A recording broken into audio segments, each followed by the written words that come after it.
During the Roman Empire and the Dark Ages, comedy was limited to physical jokes.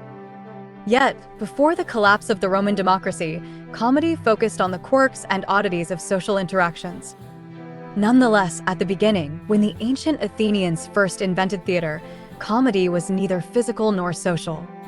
The original comedy was focused on the most profound philosophical questions and the most intriguing moral dilemmas.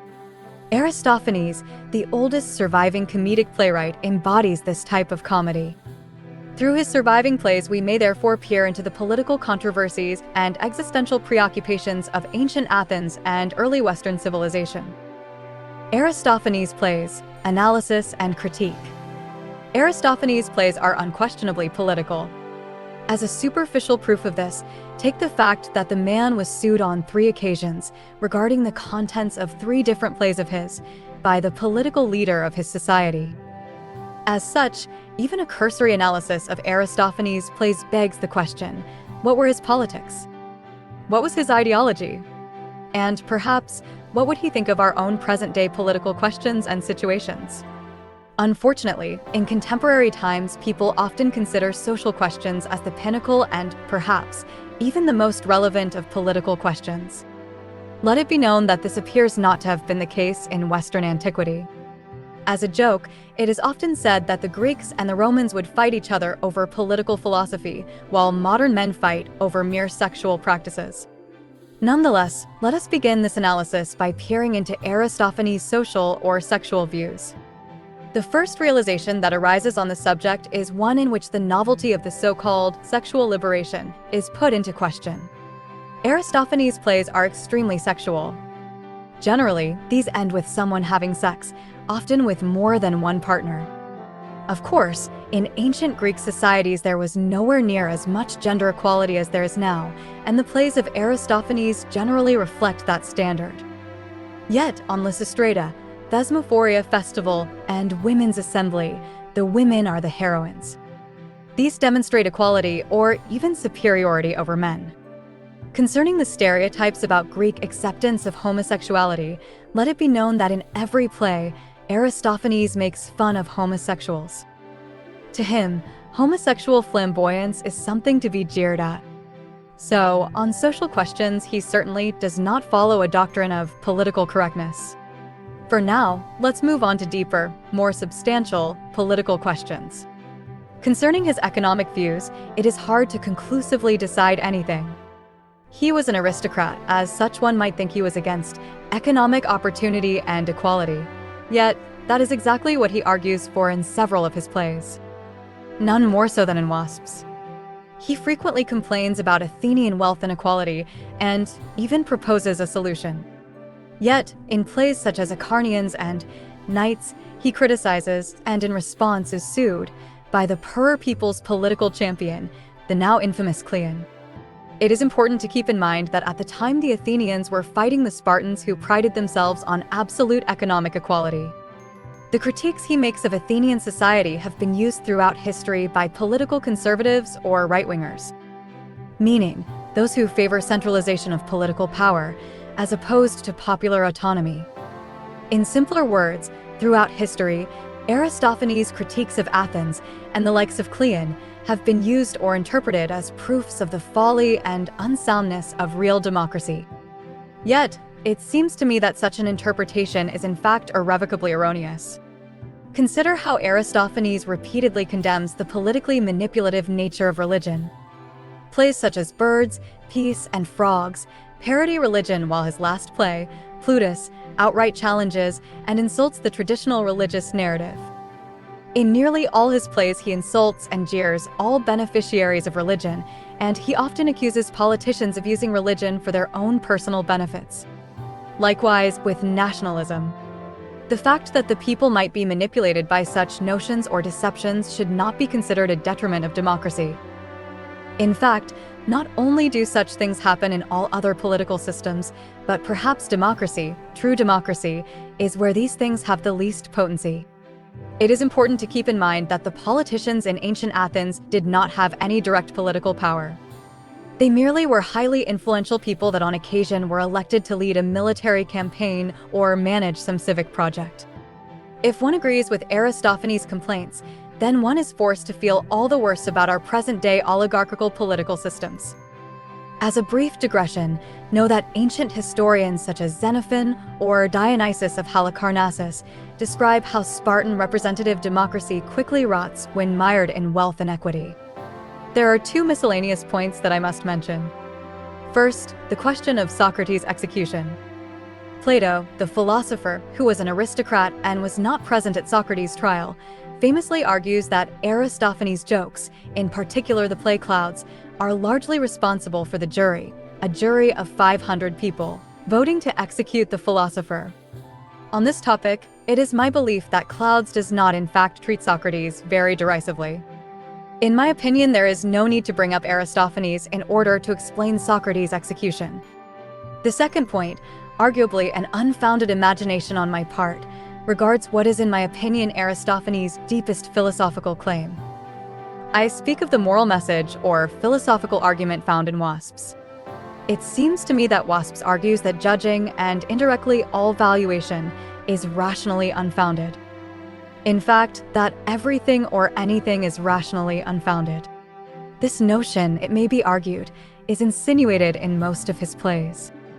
Okay, to recapitulate, Aristophanes seems to me like a rational materialist left-leaning liberal, without any inoffensive restrictions, political correctness. He seems to value women and believes in their abilities. He also wishes peace among the Greeks. His criticisms about democracy shame our oligarchical systems, since we do not even have the Spartan civics and economics. Lastly, he is unquestionably wise. Since I always end the sections of my videos with a novel aphorism that I crafted as I read the work, please accept the following gift. Since emotions are the eyes of justice, only the emotionless can be just.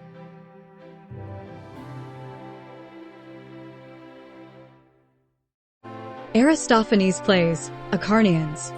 The play begins with the hero, Diciopolis, waiting at the hill of the Pnyx for the assembly to start. As he waits, he makes various jocular commentaries on Athenian society and citizens.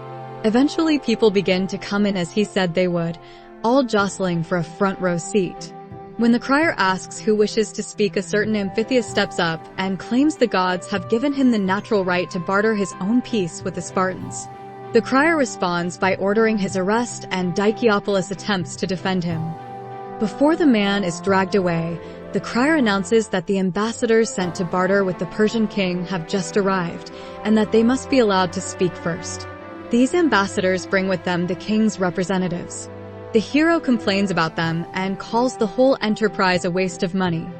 At first, these ambassadors claim that the Persian king wishes to help them in the war against Sparta, but when the king's representatives are asked directly, they answer, "Getting gold, no Greeks arseholes." So, it happens that Diciopolis asks Amphitheus to negotiate a private peace with the Spartans for him, his siblings, and his wife. Amphitheus leaves to do so, and in the meantime, a convoy of Thracians proposing themselves as mercenaries arrive.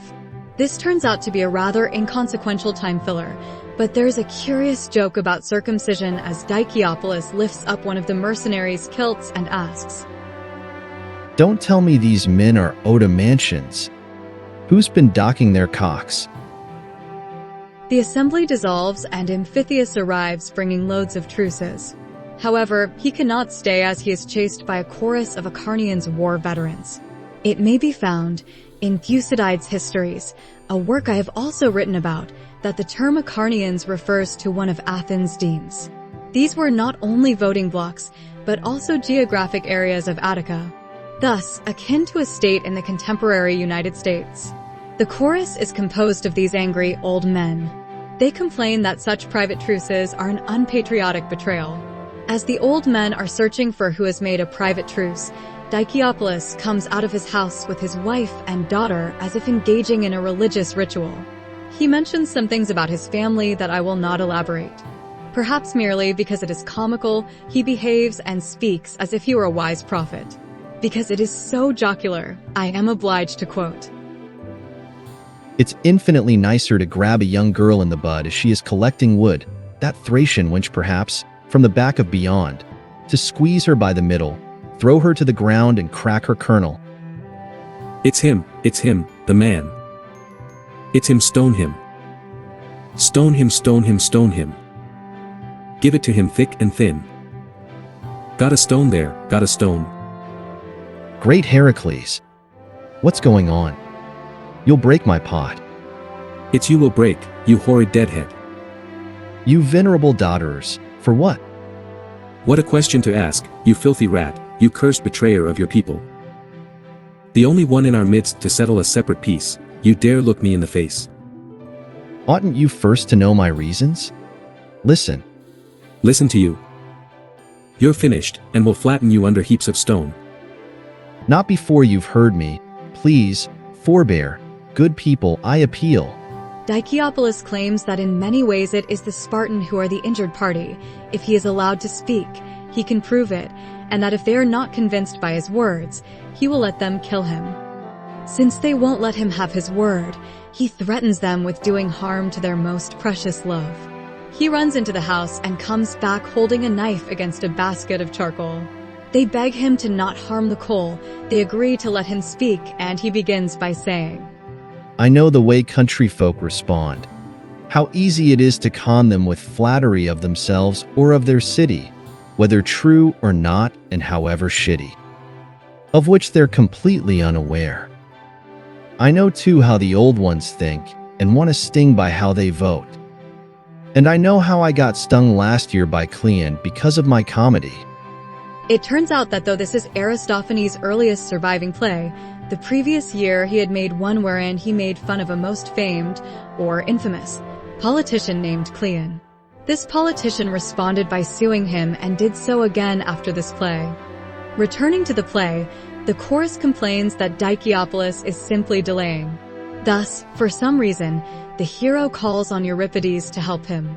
They knock on the playwright door, and a clever enough remark is made when the servant answers claiming that the writer is not home. His mind's outside collecting verses, so his mind's not in, but the man himself is inside, though in the air, working on tragedies. Dicaeopolis insists that the servant call out Euripides. When he does come out, then ensues a jocular sequence wherein the comedian asks, with all humility, for one thing after another. He asks him for everything needed for dressing up and pretending to be a street beggar. Each item, such as a pair of beggarly rags, is referenced or associated with a particular play of Euripides. Thus, the joke is not only the way he asks for one thing after another, in each case claiming that to be the last thing he will ask for, but all the erudite references. This section, as with several other sections of some of Aristophanes' other plays, I believe gives credence or reason for believing that the literacy rates in ancient Athens were abnormally high and unrivaled until the modern age.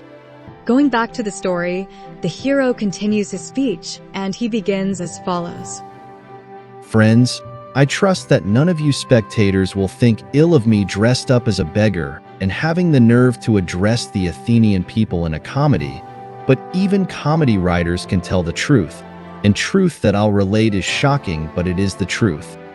He then goes into a digression about how Cleon does not have the right to accuse him of defaming the city because at this particular time there are no foreigners present. Then he seems to protect himself from the accusation of casting an universal condemnation. Some of our own people here. I'm not saying the city. Please remember that. I do not say the city, but a gang of spurious, obnoxious hooligans who kept denouncing the Megarians for importing jackets without paying the tax. As is explained by Erasmus's The Praise of Folly, a work I have also written about, criticizing unspecified people is ever appropriate and celebrated, but to make clear the individuals is most dangerous. Dicaeopolis, or Aristophanes, then provides his own comical explanation for why the war began in the first place. And then a bunch of tipsy cheese throwing Yobs rollicks off to Megara and grabs Samitha the courtesan.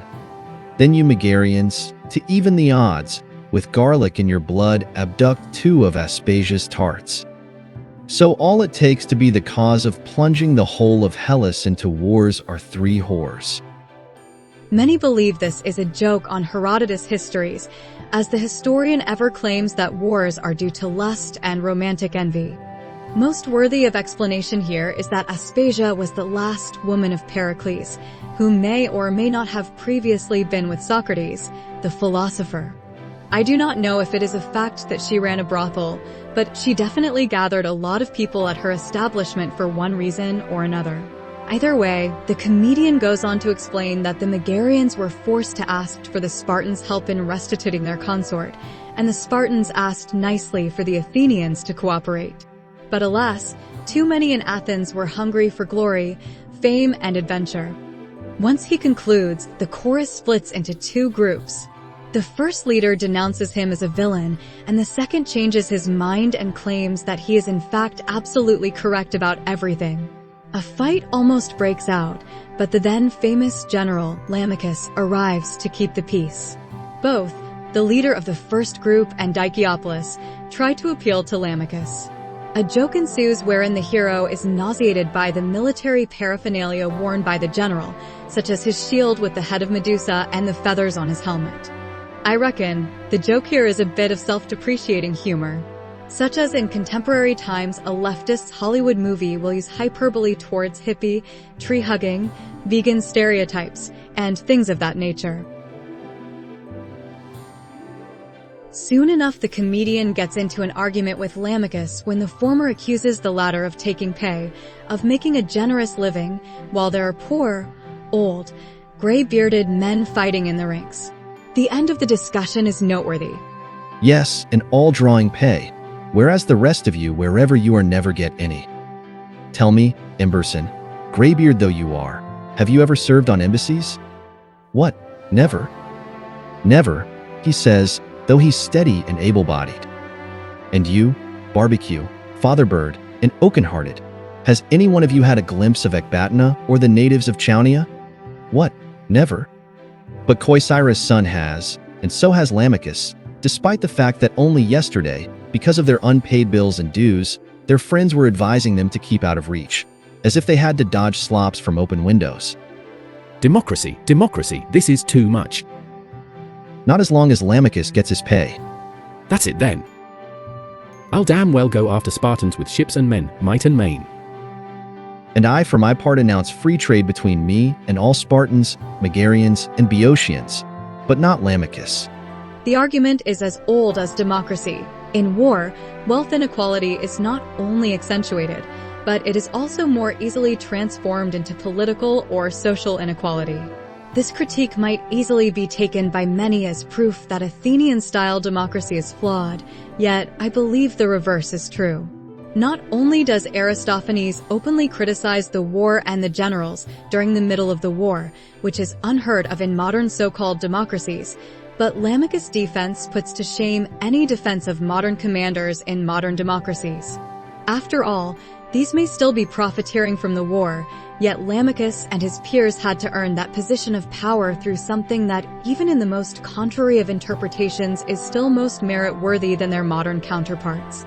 Meaning, the generals of ancient democracies had to depend on their charisma to continue profiteering, while the modern are the byproduct of nepotism and pre-existing wealth inequality. Dicaeopolis also leaves, and the leader of the chorus chants a long eulogy explaining how the people were, or are, manipulated by nationalistic pride and vainglory into abstaining from peace, and imploring the defense of Aristophanes, and I guess indirectly those like him, who are a just and righteous source of pride in the city. Yes, Aristophanes praises himself as such. Let me quote. Immediately next, which of the sides had the poet most fiercely reviled? For they'd be the ones to be kept on their toes and succeed in the war, because of him. And this is the reason the Spartans offer you terms of peace, demanding, however, the return of Aegina. Not that they really care a damn for Aegina, but only because they want the poet. So listen, I beg you. Don't let him go, for he means to continue concocting his comedies about what is right. Aristophanes apparently had a house and might have been born in the small island of Aegina. When acting resumes, Dicaeopolis exits his house and marks an area on the ground inside which all may trade, even if they are Megarian or Boeotian. Yes, everyone may trade, except Lamachus. The first merchant to arrive makes a rather peculiar joke, meaning perhaps distasteful. It is an impoverished and starving Megarian with his 2 daughters of about 8 years old. This man asks his daughters if they rather starve or be put up for sale. They in turn answer unanimously, Up for sale, up for sale. The father disguises them as piglets with little fake snouts and puts them inside a sack. When the comedian sees them, he says they do not look like pigs. The Megarian insists and says to the audience, Can you beat it? The disbelieving jerk. He says this ain't a little pork. Tell you what, I bet you're some time-scented salt this ass a real piglet. In the Greek sense of the word. I do not know what to make of this joke. What is the Greek sense of the word piglet? Are they so now? Will they be so? Or do they come from so? The Megarian, as basically all foreigners, are supposed to speak in bad Greek, or at least a less cultured dialect. Dicaeopolis asks the disguised girls to grunt like pigs, which they do. I assume this is supposed to be cute. Yet, at the end, all pretensions of modesty are surely lost as the hero says. Seems like a piggy now, but in a while, once grown up, it'll be a cunt. And the Megarian answers, You can be sure o' that. She'll be just like her mother. The hero buys them, and when he offers them food, the girls cheerfully squeal like pigs. The Megarian, happy with the trade, which was for some garlic and salt, says he might sell his wife and mother. I reckon the aforementioned scene could be interpreted in one of 2 ways. First, as a mockery of the enemy's condition, one meant to alleviate and assuage the Athenians' own perception of their own struggle. There has certainly been much of this kind of comedy in the modern era, however usually under the direction and auspices of the warmongering or exploitative parties. The other is a dark and visceral way to point out the inhumanities and atrocities of war. I would like to believe that it is the latter. One may imagine that it has to of course be the latter, yet this play was voted first prize in the mid of the very war it criticizes. Something like that is unheard of in modern or any time. Going back to the story, an informer arrives and accuses the piglets and the Megarian as illegals, but the hero scares him off. The father says goodbye to his daughters and Dicaeopolis brings them into his house. Next, a Boeotian from Thebes arrives with a lot of diverse merchandise. Several comments are made which I assume bring about reminiscence of bygone peaceful market exchanges and trade. The Boeotian asks, what does Athens has that Thebes does not? After thinking for a moment, Dicaeopolis says Athens has informers by the bushel. Just then an informer, Nicarchus, comes in the scene. This character proposes to accuse the Boeotian. When the hero tries to defend him by pointing out that he is merely selling candle lamp wick, Nicarchus alludes to a real-life event described by Thucydides, arguing that such a thing may be used to burn down the docks. Long story made short, Dicaeopolis bags Nicarchus and sells him to the Boeotian as merchandise. The chorus sings as the scenery is changed. This one introduces, by way of exalting Dicaeopolis' gains, the next reoccurring theme of the play, the palpable benefits peace has over war. When acting returns, the inside of the comedian's house is revealed wherein he, his family, and his servants are getting ready for a banquet celebrating a feast honoring, I reckon, Dionysus. It thus happens that as they enjoy their feast, various characters show up sequentially begging Dicaeopolis to share a bit of the truce with them. First, a farmer who has lost his oxen to the Boeotians, but Dicaeopolis refuses to help him. The chorus explains that the man who has unearthed a prize naturally wants to keep it to himself. Lastly, a best man of a wedding arrives who wishes not to be called up on campaign so that he may enjoy his honeymoon. The following joke ensues. Really? What sort of message? Dear gods, that's a laugh. She wants a pledge that her husband's cock be kept from the draught and on the hearth. Bring the truce here. I'm going to give her a spoonful, and only to her. She's a poor female and oughtn't to suffer because of war. Hey, my girl, hold the vase up. Do you know the procedure? Tell the bride that when there's a call-up, she's to massage your dick with this. Then a messenger arrives and knocks on Lamachus' door, telling him that troops have been ordered to guard a mountain post in the middle of a snow blizzard. He curses as he will not be able to enjoy the rest of the pot and pitcher festival.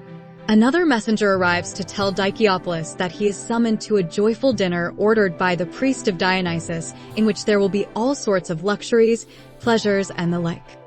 Lamachus groans in envy and the comedian scolds him. Then they begin to shout out one after the other the various things they are getting ready. For example, How beautiful is an ostrich plume, its white fluff. How beautiful is pigeon meat, its brown stuff. Hand me, boy, my chainmail corslet. And me, boy, my corslet flagon. With it I can face the foe. With it I can face fellow boozers off the wagon. there are about 10 or 15 of these. They each leave in different directions, and the leader of the chorus sings to them. Success to you both in your enterprise. How different are the path you tread. He'll be garlanded and drink full measure. You'll be on guard and you will freeze. He'll be in bed with a lovely girl full of surprise and teasing a throbbing prick under pressure. Then the chorus as a whole sings some more, but it should be clear what the general message of the song is. In the end, a third messenger arrives on the scene to proclaim that Lamachus needs help as he has been badly injured. Curiously enough, not by an enemy in an actual fight, but in the process of jumping a trench. This is the equivalent of a modern-day movie showing the most common, which is likewise most inglorious, form of injury a soldier may suffer in modern warfare, a bomb or shell explosion far away from any actual enemy. Lamachus, limping on crutches, claims that worse than his pain would be for Dicaeopolis to see him as he now is. No sooner said than done. The latter walks into the scene half-drunk with a dancing girl by each of his sides.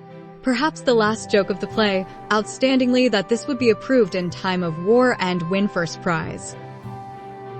Coddle this leg of mine, my friends. I'm lame. And you two girls, coddle my thick cock. My head whirls. Struck with a stone. Swimming in the dark. I, too, am ready for bed, and stiff as a pole and dying to fuck in the dark. The last words are to Dicaeopolis as Lamachus is carried away. He thanks the spectators and says goodnight to them. Now, to pique your curiosity, to motivate you to watch the last video of the series, I gift you a teaser sample of the many aphorisms I crafted as I read this author. Folly repeats because people are only interested in learning profitable discoveries. Aristophanes plays Knights. This play is in large part a joke and attack on Cleon. The sausage packer is Aristophanes himself, while the character named Paphlagon is Cleon. Prior to the play, famously, Cleon convinced the almost 300 Spartan soldiers trapped on the island of Sphacteria to surrender. He brought them to Athens, for which he was greatly celebrated. However, the truth is that Cleon was only able to do this because Demosthenes, the Athenian general, had previously captured the island of Pylos and thus stranded the Spartans without hope. This is all explained by Thucydides, but knowing it is essential for understanding many of the jokes. The play starts with characters by the name of Nicias and Demosthenes, like the famed Athenian commanders, complaining about the advisor and confidant of their master Demos, the people. They jocularly haul their woes into the wind in a duet. There is a joke about masturbation. I do not quite understand it, but it is funny to imagine how it would be acted out with the supersized phalluses that actors would wear. They argue briefly over whether the gods exist, and Demosthenes argues that since he dislikes and curses the gods, therefore he does believe in them. Nicias suggests that perhaps they should ask the opinion of the audience, and Demosthenes tells him to ask them whether they are thus far enjoying the comedy.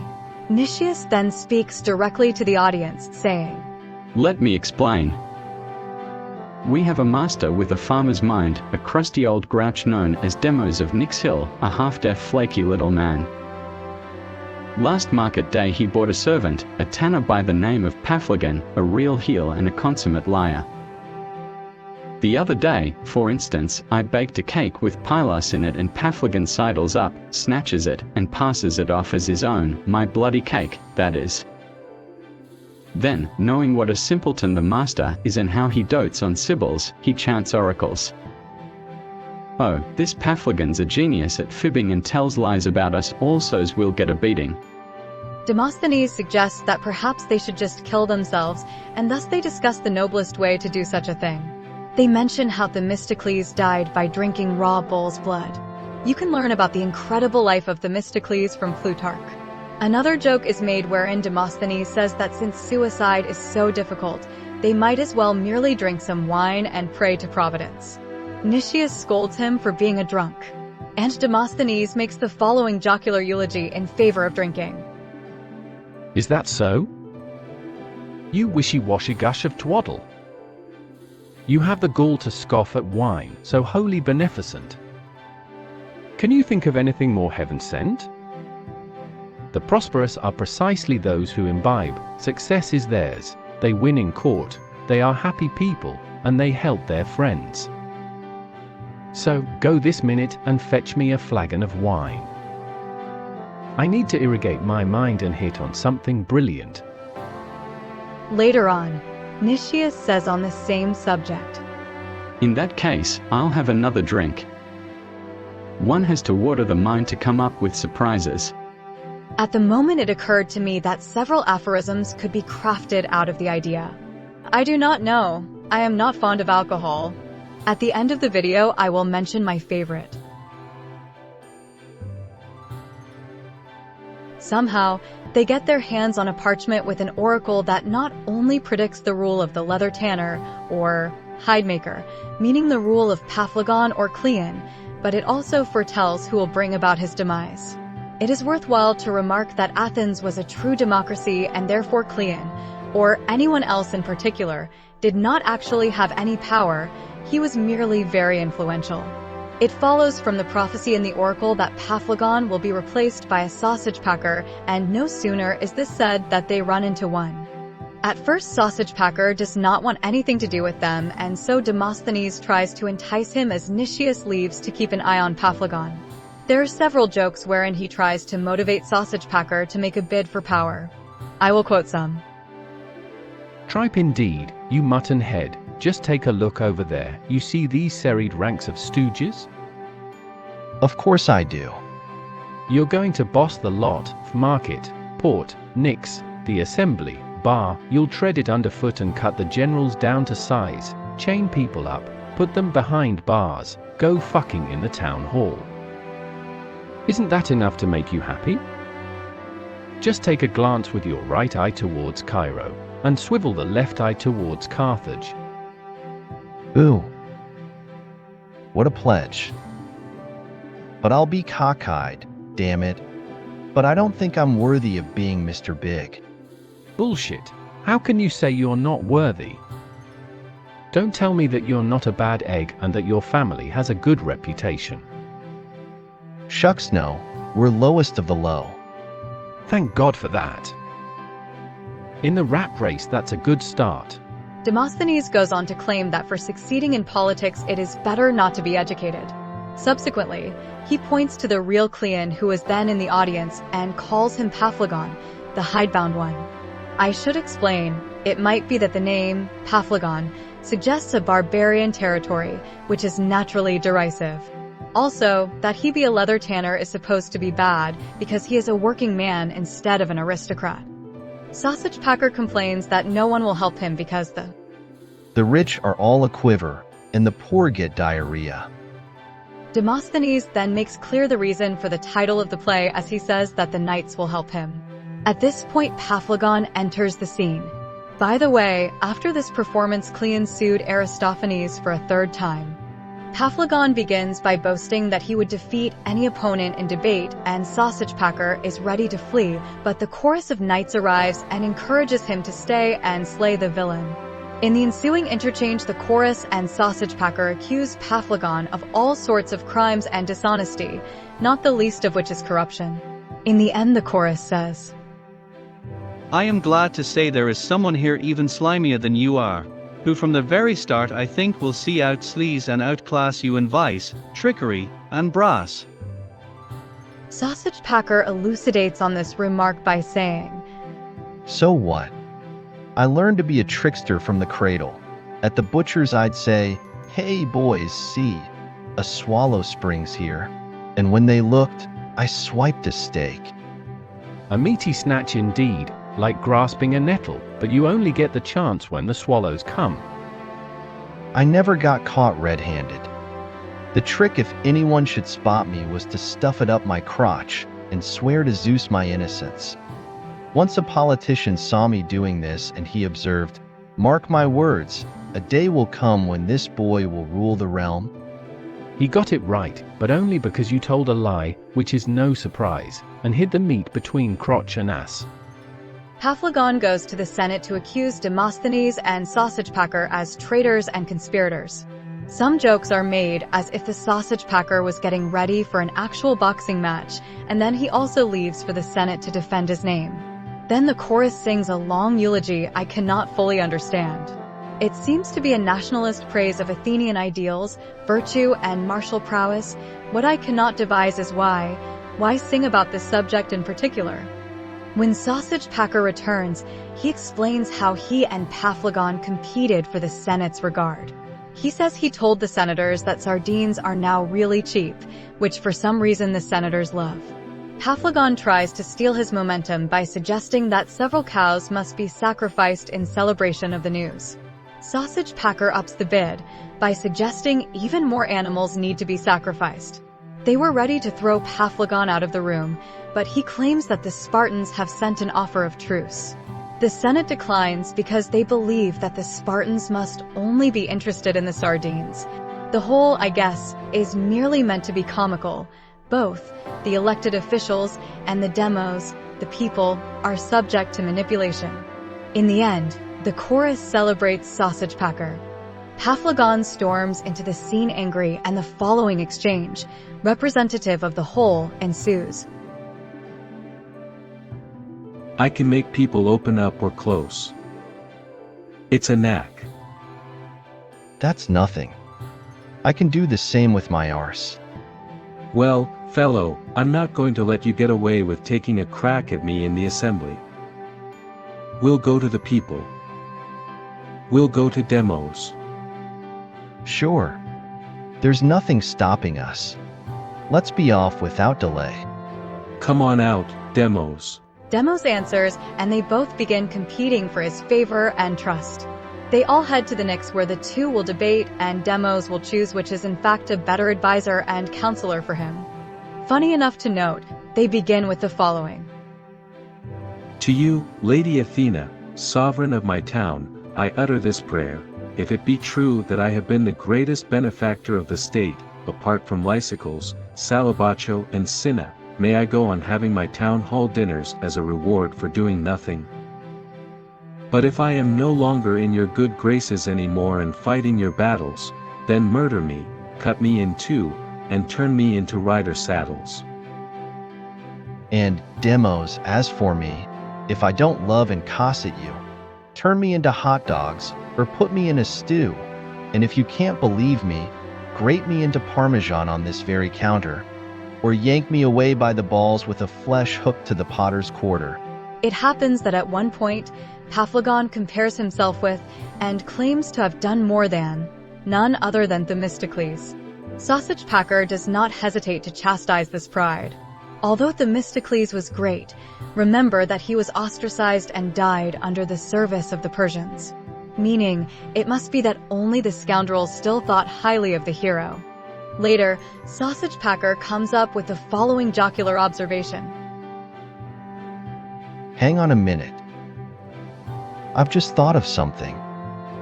If you really cared a tinker's cuss for the people, you'd not have left those shields hanging by the handle. Don't you see, Demos, it's a trick to forestall any retribution you may be wanting to deal out to this bloke. A gang of young and husky tanners surround him in a medley of fellows selling honey and cheeses. They're a self-supporting clique, and the moment you start looking glum and fingering the ostrachards, They'll take those shields down by night, and it's on the cards they'll pounce on our grain warehouses like greased lightning. So the shields have every handle at the ready. You cheating bastard, Paphlagon, how long have you been blinding me to the way you've been cheating the people? Much of the joke is lost to us now, but it must have been pretty funny at the time. Of course, the idea is that Cleon would depose the democracy if it ever disagreed with him. Either way, Sausage Packer is victorious, and Demos asks Paphlagon to return his seal as symbol that he is no longer his servant. There is a joke wherein the seal that he returns is not the original, and the one he is giving must belong to Cleonymus. This name was a famous and flamboyant homosexual that Aristophanes makes fun of in at least half of his surviving plays. Before making his final exit, Paphlagon says Demos must hear his oracle, thus Sausage Packer suggests his own. They both retire to retrieve their respective parchments, and the chorus sings. When they return, before anything has been read, Demos says, Come on, read them out, especially the one about me being an eagle in the clouds, my favorite. It seems that Demos somehow knows what is going to happen next. Obviously, the comedian is mocking oracles. The parchments are read. It is funny because they are all subject to interpretation. I reckon this must have been rather edgy comedy at the time and culture. Demos, once again, cannot decide, and thus says that whichever of the two will pamper him the most will gain his favor. The two enemies quickly exit and return, each carrying a basket full of things. They make the trip one more time. Paphlagon brings a chair, Sausage Packer a table. They begin showing Demos their various presents. At one point, Sausage Packer offers a cake, but Paphlagon offers a rabbit. Frustrated that Paphlagon has the better offering, Sausage Packer pretends he sees ambassadors laden with silver coming their way, and while Paphlagon is distracted, Sausage Packer steals his rabbit and claims it as his own. The obvious joke ensues wherein Sausage Packer says, I'm just doing what you did at Pylus with the Lacedaemonians. At the end, Sausage Packer suggests to Demos that he ought to check what is left in the bags. Demos finds that Sausage Packer has emptied the whole of his bag, while Paphlagon has kept the lion's share of his treats for himself. Falling in despair because his avarice and corruption were discovered, Paphlagon quotes various passages from various famous plays until he throws his crown at Sausage Packer. Then he faints and is carried out of the scene. Jocularly, Demosthenes, the general, asks Sausage Packer to give him some important title in recompense for how he aided him. The chorus sings, and when Sausage Packer returns, he says he has transformed and upgraded Demos. In the back, a splendid and marvelous city is revealed. When Demos steps back onto the scene, he is in shape, young and good-looking. In the following discussion, Demos expresses his disbelief at how he used to be. That is, how oblivious, naive, and stupid he was. Sausage Packer says he ought not to blame himself, that the blame lies in those who tricked him. Then he asks him several questions to test his sharpness and clear thinking. Special focus is made on paying the sailors for their service. I must note, Aristophanes was an aristocrat, Cleon was a populist, yet the comedian does not defend the aristocracy. Truly, he never even attacks democracy, he simply wishes the people to be smarter. In the end, two truces that Paphlagon was hiding are revealed. These are beautiful young women. Demos is all too glad to take them to his house and consummate the affair. I should note, at least almost all of Aristophanes' plays end with someone having sex with one or two very attractive young women. The mind is tilled by diligence, sown by emotion, and harvested by effort. Yet only with self-honesty may you water the fruits.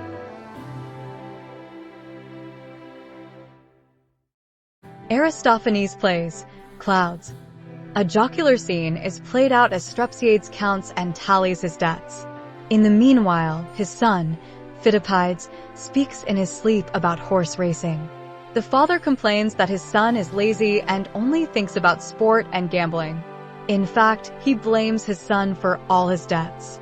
Therefore, he comes up with a solution to his money problems. He wakes up his son and says the following to him. That's the think shop for the brilliant. Inside are clever people who can prove to you that the sky is the lid of a broiler, that it envelopes us, and that we are the charcoal. Who are these people? I don't exactly know, but they are deep ruminating brainiacs, the best kind of people. Yuck, I know them. Boy, are they poison! You're talking of a bunch of frauds. That barefoot dough-faced lot like that pitiful Socrates and that Chaerephon. Since I hope you already know a bit about Socrates, let me only explain that Chaerephon was the man who famously asked the oracle of Delphi, "Who is the smartest man in the world?" To which the oracle allegedly answered, "Socrates." The father's plan is for his son to enter the so-called think shop and learn about goodness and badness. He is especially interested in badness. He believes that this will allow him to make the false and weaker argument appear true and stronger. That is how the father hopes to avoid paying debts. However, his son, Phidippides, does not want to learn and says, Well, my Uncle Megacles won't see me go horseless. I'm off. And as for you, I don't give a damn. This, in my opinion, foreshadows the only unquestionable principal moral assertion of the play. It is not the only play in which Aristophanes makes a big deal about what ought to be the rightful demeanor of children towards their parents, but more on that later. Strepsiades, the father, decides to go to the think shop himself. He is greeted by a student, and the following most memorable joke ensues. All right, I'll tell you, but you've got to realize this is holy stuff, most secretive. Socrates has just been asking Chaerephon on how many of its own feet can a flea jump. You see, a flea just bit Chaerephon's eyebrow, and then it jumped onto Socrates' soup. And Socrates is measuring the terrain? Yes, he melted some wax, took the flea, and dipped its feet in it, so when the wax cooled, the flea had fancy Persian slippers on. These he removed to measure the distance. Lord above, what subtlety! Like to hear another brilliant idea of Socrates? The previous joke should not be overlooked. It is open to many interpretations and possibly reveals much about humanity. The jokes continue as the pupil describes how Socrates came up with a theory that explains how mosquitoes make their noises. He was scrutinizing the byways of the moon, gazing upwards in the dark with his mouth open when, from the ceiling, a gecko shat on him. Oh, I like that. A gecko shitting on Socrates. Lastly, their poverty and hunger are mentioned. Then a bunch of students in contorted positions are revealed. Jocularly, it is in such discomfort that they are supposed to make their investigations. Then the students are brought indoors, out of the stage, because they are humorously not allowed to spend too much time outdoors. Then several objects, maps, and instruments are presented. This part is, I imagine, akin to a modern-day comedian using comedy tools. In one of the jokes, Strepsiades is shown a map of the known world. This was then a rare object. The ignorant father complains that Sparta is too close to Athens, LOL. Socrates finally makes an appearance, and I simply have to quote the passage. Oh, Socrates, my own little Socrapet. Ephemeral thing. Why do you address me? Well, for a start, do tell me what you're doing. I tread the air and scrutinize the sun. Looking down into a basket? Why not look up? You will never find the gods looking in there. To glean accurate knowledge of the heavens, I have to suspend thought and meld my cerebral vibrations with the homogeneous air. If I'd been down here and looked up there, I wouldn't have discovered a thing. The earth, you see, is forced to attract the moisture of thought. Watercress does the same. You don't say. The mind draws moisture into watercress? Oh, Socrapet, do come down to me at once and teach me all I've come to learn. Strepsiades goes on to beg Socrates to teach him the bad argument, and he promises by the gods that he will pay him if necessary. Socrates responds by pointing out that there are no gods, that him and his disciples do not believe in the gods, except for the clouds. The philosopher then performs a religious-like ritual of introduction to the school in which he chants and throws a handful of flour on Strepsiades. From the enchantment the chorus appears. It is composed of female clouds. Several jokes are made about these clouds. They are eulogized as patrons to the wise, intelligent, and creative. Most memorable is when Strepsiades asks why they look like women. Socrates explains that the appearance of a cloud is in the eye of the beholder. After the clouds deliver a speech whose verbosity and fluidity astounds Strepsiades, Socrates responds, Naturally, these are the only genuine goddesses. The rest are frauds. This is perhaps the second theme of the play, the impiety natural to philosophers. That is not to say that Aristophanes is particularly pious, but that is better attested in another play. Strepsiades wishes for Socrates to elaborate on this last point and the eternal renowned discussion on how spin is superior to Zeus ensues. Socrates says that Zeus does not cause rain or thunder. A merit-worthy explanation for these events is provided, meaning Aristophanes does actually relate some natural philosophy. Let me quote to exemplify my meaning. Rhetorically, the philosopher asks, Have you ever seen rain without clouds?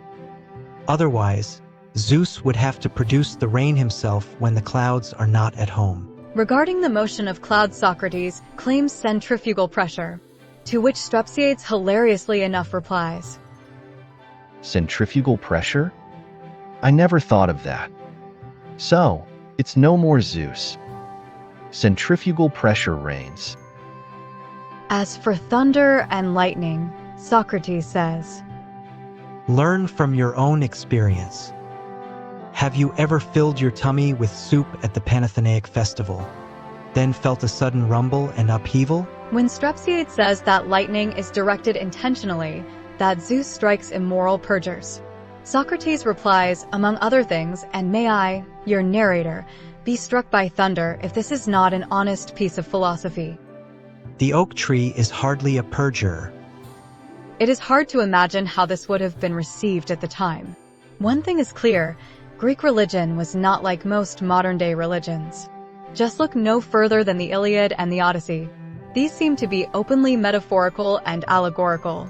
They are not like the Bible, which pretends to be a work of history.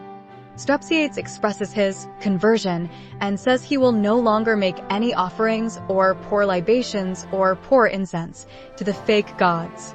He asks the clouds to make him the best speaker in all of Greece, explicitly and solely so that he may screw up the law to suit myself and give my creditors the slip. The clouds promise him that they will help him. Socrates begins his education with a clever analogy. Come along now, describe for me your main features. Only by knowing you can I begin to plan a campaign. I can't help imagining that this is not an original catchphrase by Aristophanes. It must have been a common refrain. Either way, this initiates a jocular interchange in which Strepsiades misinterprets all of Socrates' metaphors and insinuations. For example, Well now, when I toss you a juicy piece of cosmology, bite it off the air.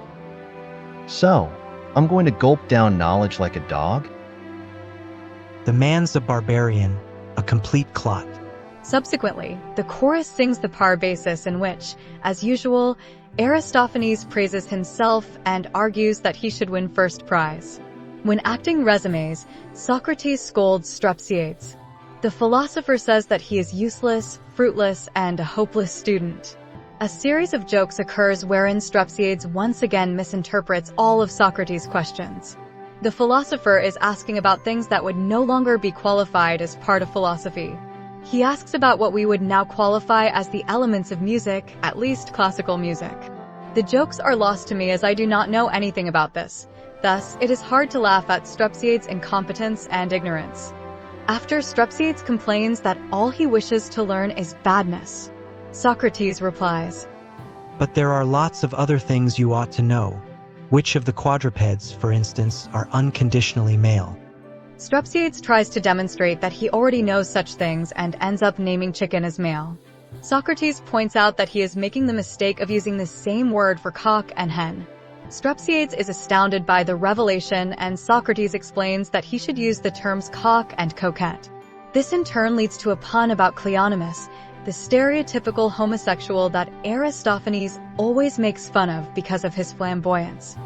Socrates instructs him to lay in bed and research or meditate.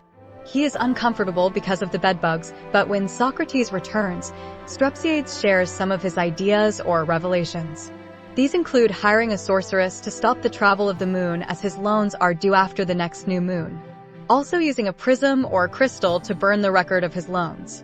Socrates commends all of this and more until the debtor suggests hanging himself as a way to avoid paying his debts.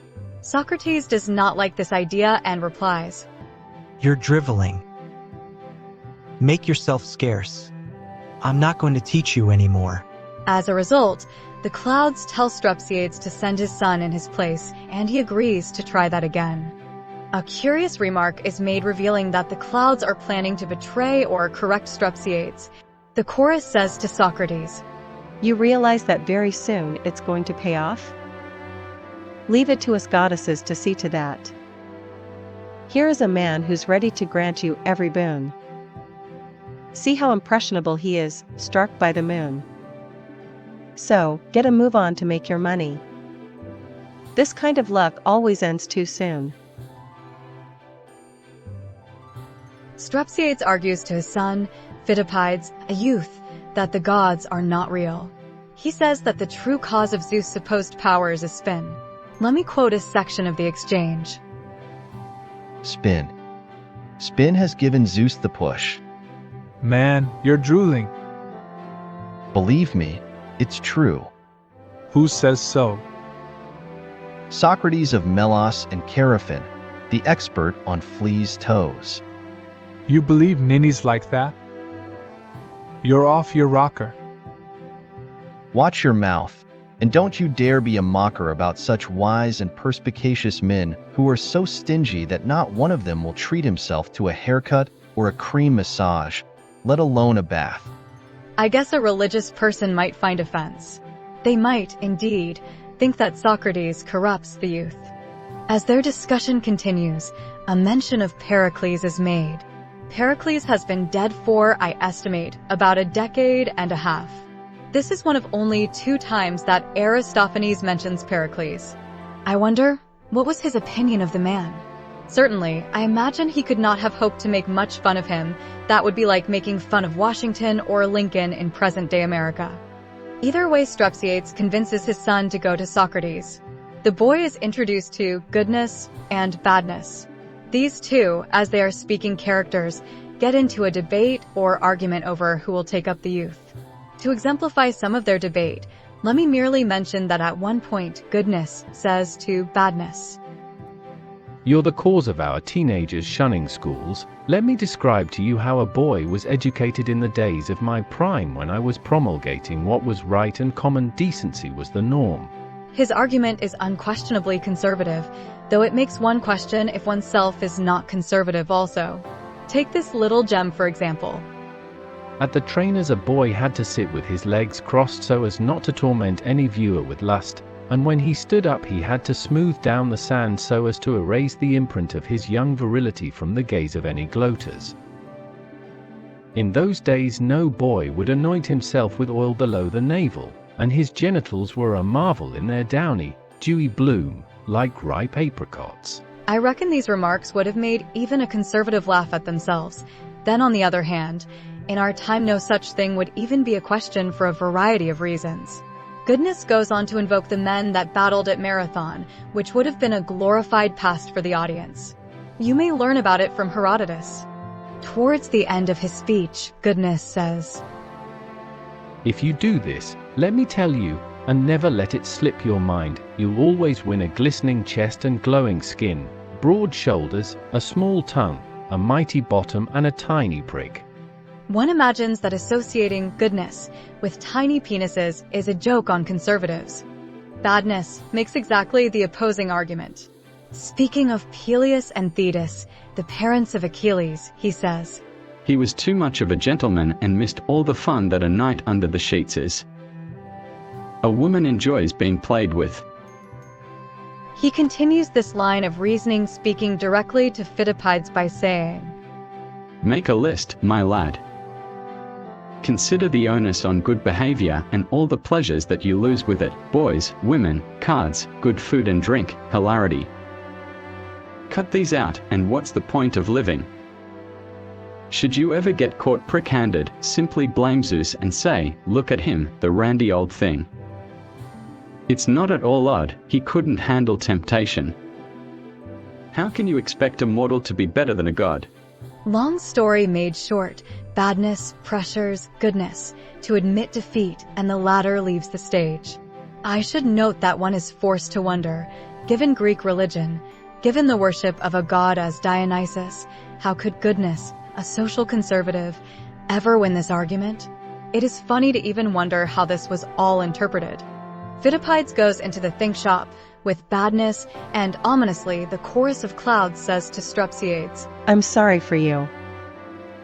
You'll come to regret this. There is a time lapse consumed by singing and dancing. When the acting resumes, Strepsiades greets Socrates and pays him a small coin for his services. I guess this is perhaps a clear low blow, as Socrates did not take any money. On the other hand, Socrates does not ask for it. Strepsiades insists that it is only proper to pay a teacher. So, perhaps Aristophanes is defending the so-called sophists and covertly jeering at Socrates. I do not know. Upon re-encountering each other, the son explains to his father some of the history and logic behind the lending laws. There is a mention of Solon who, like the founders of the United States, made debt slavery illegal and proposed something similar to declaring bankruptcy. You may learn about Solon from Diogenes Laertius. Strepsiades praises himself for having such a bright and knowledgeable child. The first creditor arrives and Strepsiades refuses to repay him because swearing on Zeus is meaningless, given that Zeus is a hoax. The second creditor appears and once again Strepsiades successfully argues that there is no sense in the concept of financial interest. He argues, by way of analogy, that the sea does not become fuller and larger even though rivers constantly flow into it. The chorus then briefly sings as they repeat their ominous prediction. When acting resumes, Strepsiades runs out of his house pursued by Philippides, who is wielding a baton. The father complains, Savage! How could it be right to beat a father? The son replies, I'll show you how, and I'll justify it. Their ensuing interchange explains that the father wanted the son to entertain the house guests. The son, in turn, refused to recite any old poetry. He only offers Euripides, who was at the time, and for his whole life, considered too modern or edgy. The father criticizes the youthful music, and the son proceeds to beat his father. On this channel you may also learn about Euripides' plays. The argument is made that while a father can beat his young child out of love, so too can a grown son beat an elder father out of care. Philippides makes several clever points and Strepsiades is forced to consent that he is wrong. Afterwards, the son claims that his mother will get the next beating and the father complains. I blame you, clouds, that I'm in this mess, and after I trusted you with everything. Not a bit of it. You yourself are the cause. You chose the tortuous path to shady ways. Then why didn't you warn me from the start instead of leading me on, an old bucolic fart? We do the same to everyone caught messing with a questionable design. And him we pitch into something bad until he learns some fear of God. Yes, dear clouds, a hard lesson but not unfair. I shouldn't have tried to get out of paying what I owed. In my opinion, this conclusion or revelation really undermines the claim that Aristophanes is to be blamed for Socrates' death. Even if he did portray Socrates uncharitably, in the end, the clouds, which are presented as Socrates' invention, are not bad. These in fact teach a lesson to the already misguided or corrupted. Then again, Strepsiades does say, Yes, I suppose I must be mad, clean crazy to have swapped the gods for Socrates. He goes to a statue of Hermes, the god of tricksters and liars, and apparently hears from it that he should not bother with a lawsuit. Rather, he should set fire to the think shop, Socrates' school. The students and Socrates run out. Unable to put out the fire, Strepsiades celebrates. That pays for the brain wave of cheating the divine and peering into the arsehole of the moon. Round them, pound them, yes, and stone them. Let them have it, let them nab it, most of all because they've striven to unseat heaven. Then the leader of the chorus, the clouds, says, Let us, the chorus, then, dance on our way. We did a fairly decent job today. Again, the clouds, at least, are not bad. Note, no other work by Aristophanes has a clear or unitary moral message. Thus, this one also, perhaps, intends to mock both the conservative theist and the liberal atheist. As for Socrates' execution, I am inclined towards the belief that the philosopher probably praised and commended the enemy during wartime. Aristophanes makes a passing reference to Socrates in Birds that attests to this fact. Also, consider Plato's and Xenophon's political philosophy. They were his students. Lastly, the mere fact that many of the tyrants had been his students. Although it may be said that Socrates was unjustly executed by democracy, many more have been murdered by oligarchy and autocracy. Perhaps the truth is not that democracy is flawed, but rather, as Seneca has it, that the species itself is a doomed mutation. Now, to pique your curiosity, to motivate you to watch the last video of the series, I gift you a teaser sample of the many aphorisms I crafted as I read this author. Trust in science is not the renounce of faith. On the contrary, it is to realize that when all else fails, whatever remains, despite how impersonal or unsatisfactory, it is nonetheless better than not having faith in anything. Aristophanes' Wasps, Beyond Good and Evil. This play begins with two servants, Sosias and Xanthias, fighting sleep as they guard the entrance to their master's house. The first joke occurs as the two men tell each other about their dreams. Xanthias makes fun of a stereotypical homosexual and Sosias, at least in part, pokes fun at Cleon. Remember that Cleon is the populist politician that Aristophanes has fought in his previous works. Xanthias then directs himself to the audience and exposes the initial plot of the play. It turns out that their master has an addiction to jury work, like you wouldn't believe. Sitting in judgment is his passion, and he moans if he can't perch on the front bench. He's terrified of running out of voting pebbles and stocks a whole beachful in the house. That's how wacky he is, and the more we reason with him, the more cases he hears. That's why we've bolted him in and stand on guard, so he doesn't escape, for his son is really worried about his malady. It is important to know that the Athenian legal or justice system was quite different from what now exists in modern-day so-called democracies. This is an area of argument. I think such a system had, at least, some noticeable superiorities. What is relevant to know is that their trials required hundreds of jurors. What is more, these were paid a small wage as compensation of their service.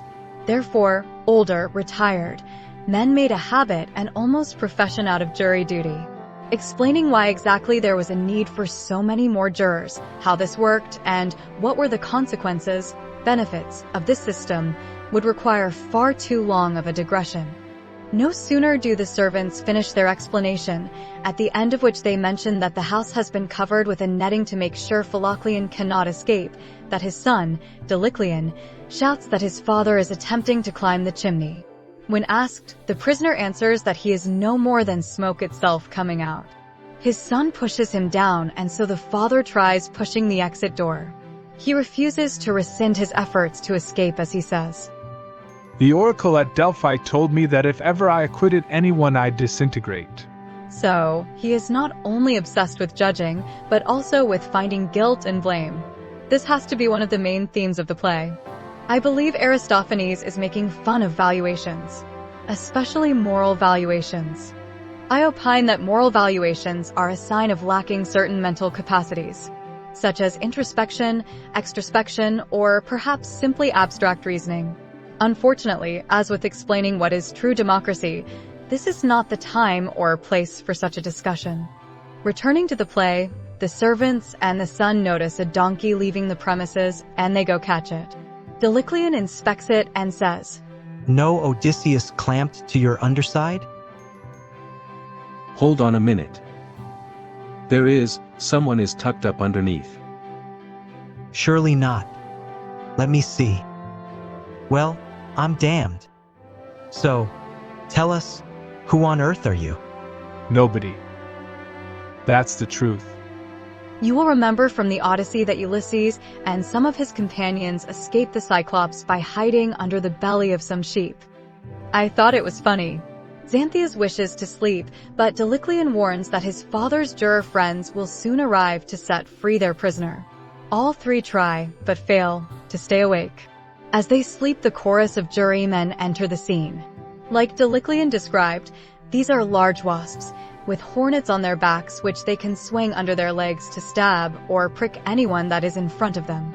At this point, plays in Athens were becoming more and more extravagant in production values, mainly costumes and settings, though this is not yet the peak of such things. The wasps or chorus are accompanied by some youth, their children. In an interchange, one of the children asks his father to please purchase him some figs, and the father refuses because they are poor. He mentions that if there was no court case on that day, they would not be able to eat at all. Aristophanes will return to this subject.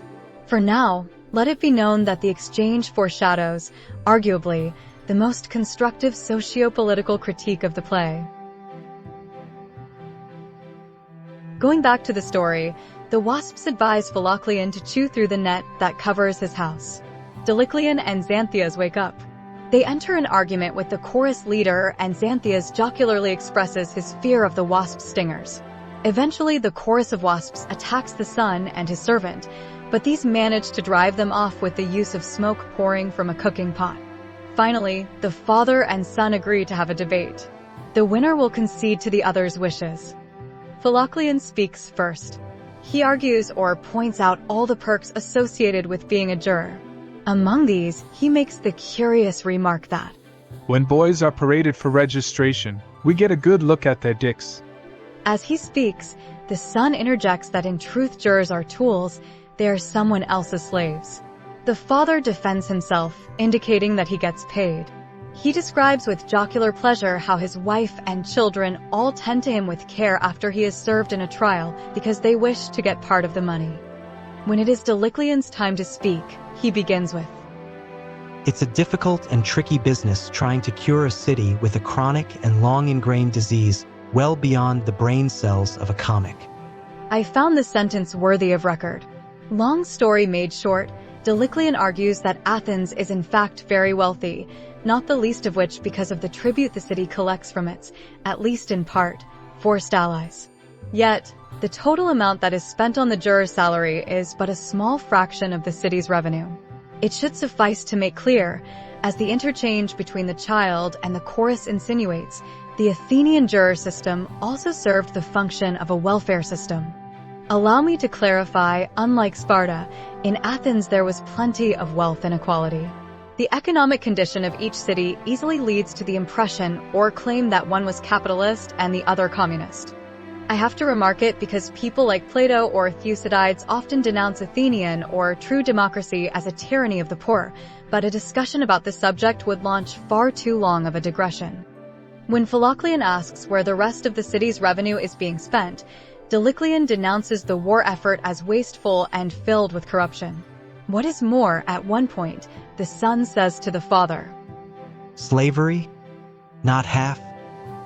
To have all these parasites and their relatives holding office and given grants, while you thank high heaven for 3 miserable obols earned by sweat and grunts, rowing, campaigning, besieging. It must be said, this is particularly disheartening in our own day. In the present age, such an accusation couldn't be more valid. In ancient democracies, there was far less nepotism and far more popular rule than at any other time in human history. One can only wonder what the likes of Aristophanes would say about the military, economic, and political conditions of present-day so-called democracies. After all, unlike our present condition, the ancient Athenians elected their generals. No government official had the power to pass laws, and these were for the most part randomly selected. That is, money, class, even charisma and irrelevant attributes did not play a role in the process.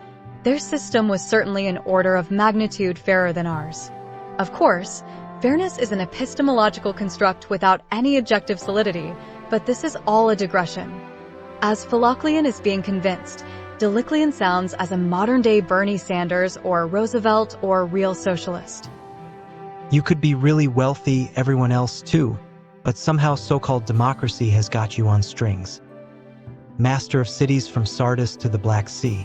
That's you, but what good does it do except for that miserable fee you get for being jury? Just enough to keep you well, but also to keep you poor, and I'll tell you why. They want to make sure you play ball with your master trainer, and the moment he blows his whistle for an attack, you'll fall upon some poor fellow like a savage. As for providing a living wage for everyone, there's no need for any lack. Aristophanes is often branded as a political conservative, yet he is certainly, to our standards, not a social conservative, and as for his politics, well, he is an aristocrat and does criticize the people's champion, Cleon, yet this argument is in favor of the lower class. To me, he does not seem conservative in any way.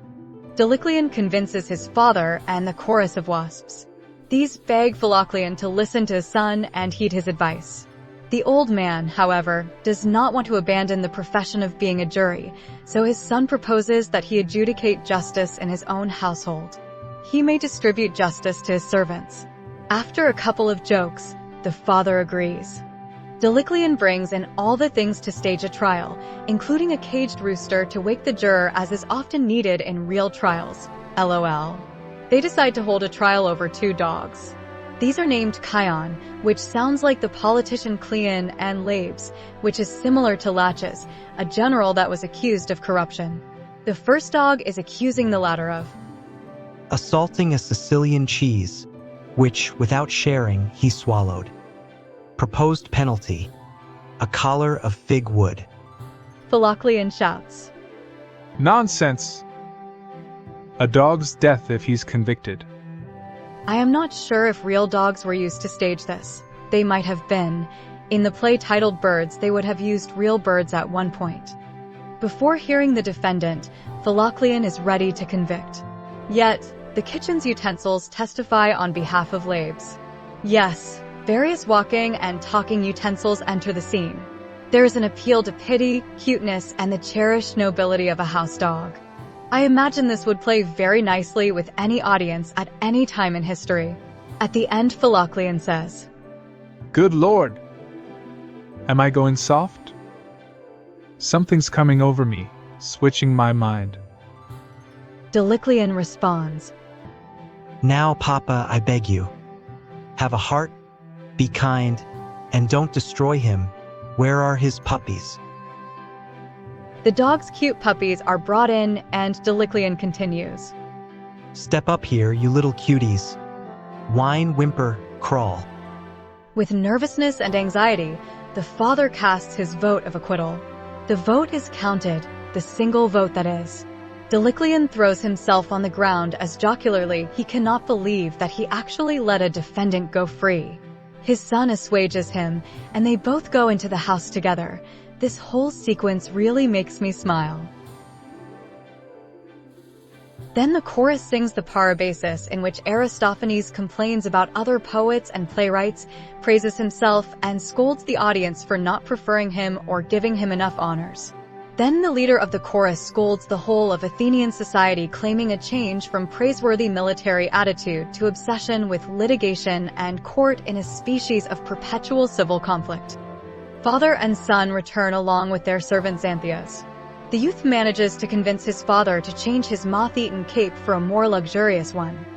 I do not quite understand why this point is made. What is the metaphor here? Had the supporters of Cleon made a virtue out of their destituteness? I also find confusing how the son makes the father put on some Spartan shoes. These would be simple, useful, not luxurious shoes. Either way, it is funny how Philocleon complains. It's a crime to make me set a foot on enemy soul. Not this foot, please. Very anti-laconic is one of the toes. Then the son has the father practice walking in a rich swagger. Likewise occurs with his manner of speaking. The son asks, But can you converse seriously with educated and intelligent men? Educated and intelligent men like Cleon. The insinuation is that Cleon is a fanciful elitist. One imagines this to be a very effective criticism, as the politician presented himself as a leader of the common people. A wealthy elitist playing the role of a populist. I have to say that in a real democracy, as in ancient Athens, such an individual is naturally more limited. They cannot cause quite as much harm as in the typical oligarchy, so-called representative democracy. All characters attend a get-together over the house of a certain philoctemen. This name is further proof of my analysis. I should make clear the father's name literally means lover of Cleon, while the son's name means hater or opposer of Cleon. This new name, philoctemen, translates to lover of wealth or consumerism. The chorus sings, making fun of Cleon's attempts to sue Aristophanes until, in panic, Xanthias enters the scene. He says, Tortoises, how blessed you are, how clever to invest your backs with shell. You won't believe it. That old man turned out to be the most drunk and disorderly of the party bar none. Xanthias describes how Philocleon insulted the company, got drunk, smacked people, and stole one of the dancing girls. The man then arrives with the naked girl in his grasp and a crowd of angry victims following him behind. At this point, a reversal, at least seemingly, of the valuation or moralization formerly expressed occurs. You'll certainly have to answer for this tomorrow, dashing young prodigy though you think you are. We'll all be in court with summonses and complaints. To hell with summonses. How prehistoric can you be? Talk of lawsuits makes me sick. You know what I'd like? To smash the voting urns. Is that a judge I see? Give me a stick. Most edgy, Philocleon offers his giant fake phallus, that all male characters had, to the dancing girl he has stolen. He tells her that she is indebted to his penis as he stole her and hid her just before she had to start sucking all the guests. He continues encouraging her to pretend true desire. Soon enough his son finds him, calls him a pussy stuffer. Several funny remarks are made about the female body. In the end, the father strikes the son. What ensues is sort of the opposite of clouds. Various characters appear accusing the father. In response, he mocks the accusers and the entire idea of the law. All the while the dutiful son tries to smooth his father's vice. It must be admitted, perhaps Aristophanes is mocking the lower classes. He might be saying that the supporters of Cleon are uncivilized and therefore law is needed to keep them in check.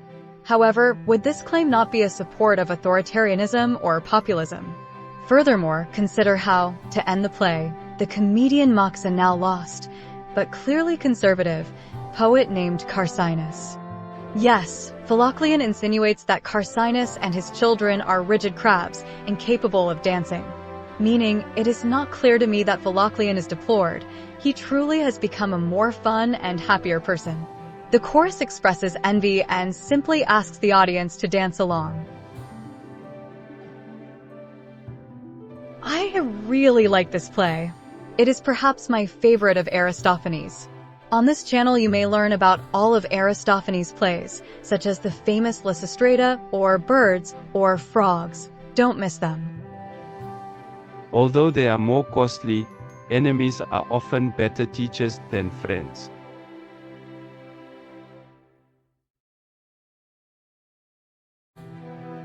Peace. The play begins with two servants feeding manure, or poop, to a giant dung beetle. The insect is as large as a horse. One of the servants is making the dung patties and the other is carrying them to the beetle. At one point, one of the servants asks the audience if anyone knows where he can buy a nose with no nostrils. Another pretty funny joke occurs when one of the servants says to the other, I expect some young smart arse in the audience is saying, what's happening? What is it with the beetle? The other responds, Yeah, and the bloke who thinks he's smart says, I bet he is getting at Cleon, how much the guy likes to eat fancy shit. Aristophanes is always making fun of Cleon, but not so much in this play. One of the servants explains that their master, Tregeus, intends to use the beetle as a Pegasus. He will ride it up to the realm of the gods and urge Zeus to stop the war of the Greeks. The master then shows up complaining about Zeus and the gods' lack of assistance for allowing such an overly prolonged war. Before setting forth in his journey, Tregeus' two young daughters appear and question him about his plan. Their interchange is pretty funny, but inconsequential. For example, when the daughters ask him why he simply did not use an actual winged horse, the father tells them that this way he only needs half the food rations. Meaning, he can recycle what he himself has already eaten. Before leaving, Trygæus tells the audience, As for the rest of you, for whom I'm doing this thing, you mustn't fart or shit for at least 3 days. When I am airborne, I don't want the beetle picking up the pong. He'll toss me headlong and go swooping down to graze. As may be imagined, several more jokes are made on the subject. Trygæus' beetle flies successfully. He arrives at the house of Zeus. He knocks on the door and Hermes, who is startled by the gruesome giant beetle, answers. There is a joke wherein Trygæus answers Hermes' inquiry on behalf of the beetle. He says his name is Scumpatius. He hails from Scumpotia Magna, and his father was Scumbot Sr. Long story made short, in the end Hermes explains that the gods are fed up with humanity, or at least the Greeks. Thus they have left war, the god of war, in their place and gone somewhere else. Hermes himself is merely there to fetch something he forgot. The reason why the gods have given up on humanity is because every time they tried to establish peace, the Greeks would find an excuse to keep fighting. What is most relevant is that Hermes explains to Trygæus that the goddess Peace has been captured in a cave by the god War, and therefore the hero of the play makes it his duty to set the goddess free. Trygæus hides as the god War arrives, and he witnesses how by literally preparing a meal, War cooks misfortune on the Greeks. Yes, jocularly, with every ingredient he adds to his cooking pot, he mentions the city that will be receiving the suffering. War tells his assistant, Riot, to fetch him a pestle with which he may smash and mix the various ingredients. Riot leaves and returns twice as he fails to find a pestle in either Athens or Sparta. As for the Athenians, the reason is that the leather-selling jerk is gone. This, of course, is a reference to Cleon. Let me explain that 2 real, or historical events, are related to this remark. First, Cleon has died. He was killed in combat. He was, perhaps, the most successful proponent of continued conflict. Second, a peace has been proposed. It has not been voted on yet by either the Athenian people, they had a true democracy, or the Spartans' elected representatives, they had an oligarchy, though it would be called a representative democracy nowadays. War and Riot exit the scene as they must make a pestle of their own. Once they are gone, Trygæus emerges from his hiding place and calls upon all manner or types of citizens to help him dislodge Peace from her prison. As he does this, he sings a eulogy to the value of peace. Let there be no doubt, Aristophanes was trying to convince his fellow citizens to vote for the proposed armistice. I should note that in the end neither the Spartans nor the Athenians agree to the treaty and the war continues. At this point the chorus of citizens enters. They all sing and dance as they try to move the boulder, sealing the entrance to the cavern where the goddess Peace is trapped. No sooner do they begin the work that Hermes returns and claims that Zeus has decreed death to anyone that sets Peace free. The chorus argues with Hermes by reminding him or pointing out all of the offerings they have made to him in the past. Subsequently, Trygæus argues that the Olympians are falling for the moon and the sun's trap. These latter ones are barbarian gods, and they wish the Greeks death so they may reign supreme. All this merely softens Hermes, but in the end, he is won over by the offering of a golden cup filled with wine. Once he is drunk, Hermes even encourages the chorus hard work. Trygæus in turn comments and criticizes on how much each city or each kind of citizen is contributing to the peace effort. None contribute more than the farmers.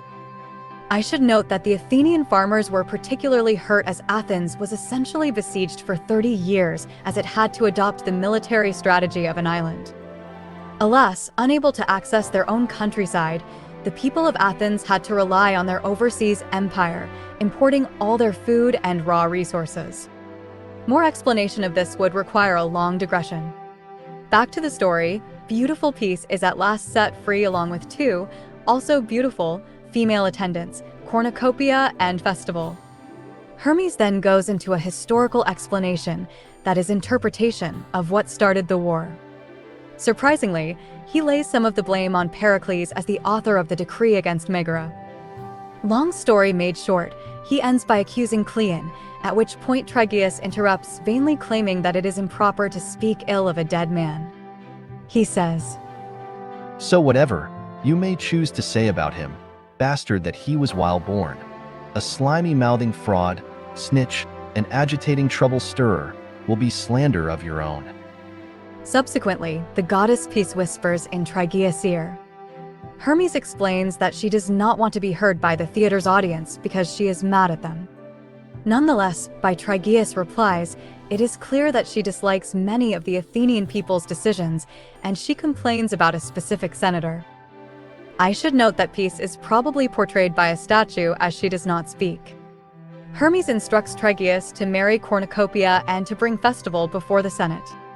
He tries to call on his beetle, but jocularly Hermes informs him that Zeus has taken it, harnessed it to a car, and is using it to carry thunderbolts. Several remarks are made about the goddess's extreme beauty. Upon returning to Earth, after telling his servant about his journey, Tryglaeus tells him to prepare a bath and nuptial bed for him and Cornucopia. He is very aroused and wishes to make love to her as soon as possible. At this point, the servant says, "Well, I wouldn't give 3 cents for any gods who go in for pimping the way we mortals do." Likewise, later on, the chorus says, What an enviable old man, now to be a youth again, fragrantly perfumed with myrrh. I agree. I can't wait to stick to her and get my hands on those fantastic breasts. Luckier than those spinning tops, the Carcinus boys. And rightly so, for I'm the bloke who rode away on a beetle's back, and for the Greeks restored the joys of living in the countryside air, to sleep and fuck without a care. Once again, several remarks are made about the goddess's attractiveness. The servant cannot keep himself from running his fingers all over Festival's body. Tryglaeus has her disrobe and she stands naked before the audience. Several more sexual remarks are made as they prepare an offering in honor of these deities.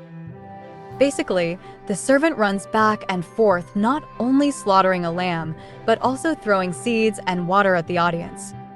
Eventually, a seer, an alleged prophet, arrives. Tryglaeus refers to him depreciatingly.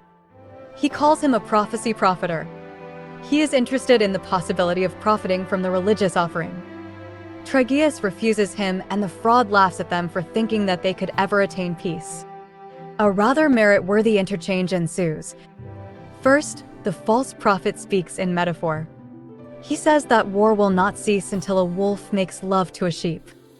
Tryglaeus responds with, So what do we do instead? Never stop from waging war? Draw lots to see which side is going to be more maimed? When all the time we could rule the world together and enjoy the profit of cooperation. This point was made by basically all philosophers in ancient Greece, if only the Greeks had united. The fraud continues his remarks with, Never shall you tutor the crab to walk in a straight line. Later he adds, Never shall you succeed in smoothing the hedgehog's spines. I must admit, I love a good metaphor. In the end, Tryglaeus proclaims a line from none other than Homer. Only an outcast without heart is the man who ever wants war. When the seer asks for some of the food they are cooking, Tryglaeus and his servant repeat the false prophet's own metaphor and chase him away with blows. It is curious because Aristophanes essentially makes fun of the gods, all the while chastising those who take advantage of religion. In my opinion, Aristophanes cannot be understood in any way as a conservative. In fact, this critical secularism, the most praiseworthy element of Western civilization, is antithetical to traditionalism. A large crowd gathers for Tryglaeus and Cornucopia's wedding. In the subsequent series, various of the guests come up to Tryglaeus. First, a sickle seller praises and thanks him for bringing peace and improving his business. After him, the owners of the ancient weapons industry. Sellers of helmet, breastplates, bugles, and spears all complain about peace. Several jokes are made on their greed, their willingness to profit from the dead and misery of others. As with other plays, and I do believe that this is important to understand, Aristophanes complains and critiques Athens a lot. However, this is not to be understood as proof that our own current oligarchical system of voting for people is better than a real, Athenian-style democracy. Rather, if he saw such flaws in Athens, how much worse would he complain of our own system? In the end, the beautiful cornucopia, dressed in her wedding dress, is led into his house by a jubilant Trigeus as the chorus, and the rest of the characters cheer for them. In the next play, the birds of the world will rebel, construct their own city, separating humanity from the gods. Don't miss it. Now, to entice you to watch the completion of this series, consider the line. Democracy requires choosing the trustworthy, and since mortals may only trust God, and God is fate, and fate is chance, ergo trust random selection.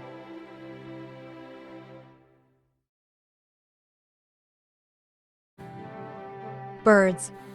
This play makes use of a myth wherein the gods transform a king named Tyrus into a bird. The details are not essential, as the play itself explains what is relevant to the plot. It starts with the two principal characters, Pisistratus and Eulepides, wandering about, lost, using a pair of birds as guides. Eulepides carries a jackdaw and Pisistratus carries a crow. After explaining that they're looking for a new home where they can live in peace, a terrifying human-sized bird appears. The jackdaw and crow fly away in fear. This new character calls the heroes. A couple of bird robbers. In response, Pisistratus and Eulepides jocularly lie about being birds themselves. The new character explains that he is a slave bird. When his master, Tyrus, was turned into a bird, his servants were also turned. Skipping several jokes, the slave bird returns with his master. He is apparently very ugly, which is curious because he is a human-sized hoopoe. That is a very pretty kind of bird. Either way, Eulepides says to him, My word. With you the 12 Olympians certainly went amiss. Funny enough, when asked if they are looking for a city better than Athens. Greater? No, just better for us. So it's aristocracy you seek? Not at all. Aristocrats disgust me. Of course, Aristophanes was an aristocrat. The two heroes explain that they seek a city where the worst that could happen is being obligated to attend a neighbor's child's wedding, or for a neighbor to complain that. You bump into my son coming from the gym.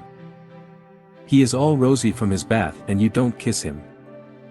You don't hug him or cuddle his balls. And you call yourself a family friend. This is certainly peculiar. One has to hope that it would be as funny back then as it is now. They reject all of Tyrus' suggestions for one reason or another. Then, when they ask him about life with the birds, the king answers, yes, he is still king, though now he is a bird king. It's quite nice, actually, and the great thing is, there's no need of a purse. Which immediately gets rid of life's greatest curse. We have picnics in the gardens. Of blanched sesame seed, myrtle berries, poppy seeds, and mint. Wow. The life of honeymooners. At this point, Pisistratus bestows advice to organize and build a unified city-state for the birds. When asked where such a city-state may be settled, Pisistratus tells Tyrus to look around, above and below. This one jocularly comments that he is trying to snap his neck.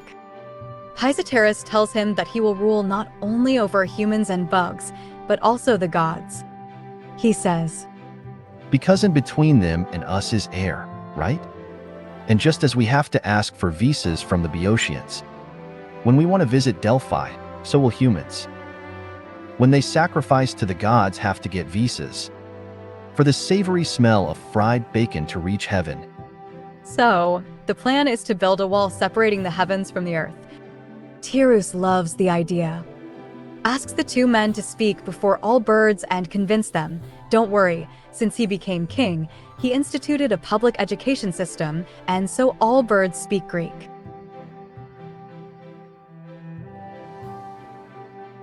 Tyrus sings a most praiseworthy song to assemble what will be the chorus of the play, a chorus made of various birds. As I understand it, This is the pinnacle of the progressive rise in production values in Greek plays that I mentioned when discussing Wasps. To make the matter clear, first a rare beauty to the Greeks appears, a flamingo. Then a pheasant, after that a hoopoe, later a gulper, and finally a total of 24 different birds, all with different costumes and of different colors. Upon seeing the two humans, the chorus and its leader are outraged at their presence, regardless of how highly Tyrus speaks of them. The bird chorus prepares to attack. The two heroes arm themselves with frying pans. Euripides mentions an adulating analogy with reference to Nicias. This reminds me I should mention that Birds is written after the Sicilian expedition has been sent, but before it has been defeated. A full historical explanation would require far too long of a digression, but I mention it because the play is written in a jubilant, confident, and optimist Athens. Soon afterwards, that commended general fails disastrously in Sicily. This whole affair is highly related to the debacle with Alcibiades.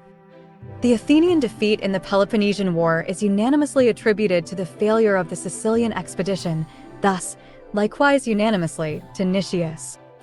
These events are particularly influential throughout the whole of human history because they are often used by some people as proof that true democracy is bad and must never again be attempted. Of course, I disagree profoundly, but simply know that it is funny that Aristophanes commends Nicias as he is later throughout all of history, universally, considered an overcautious failure. Returning to the play, Tyrus convinces the chorus to listen to Pisistratus' advice or recommendation. He tells them that they may rightfully become monarchs of all existence, humans, animals, and gods. He says that according to the legend or wisdom of Aesop, yes, Aesop and his fables, birds are in fact the original masters. They were long ago unjustly usurped by the Olympians. He goes over a made-up history with many jokes and comical references on how the birds used to be kings, all with various comical proofs. As for the gods, the truth behind the story is why they each have a bird as a companion. Zeus has an eagle, Athena an owl, Apollo a hawk. The gods need these birds for their power. He mentions that in the past the birds would take people's offerings before the gods could get their hands on them, and that people would only swear by various names of the birds, not the gods. In the then present times, however, because of the gods' lies, the birds have been turned into barbecue. The chorus responds with, "Yes, it's a sad, and yes, it's a terrible tale you've told me.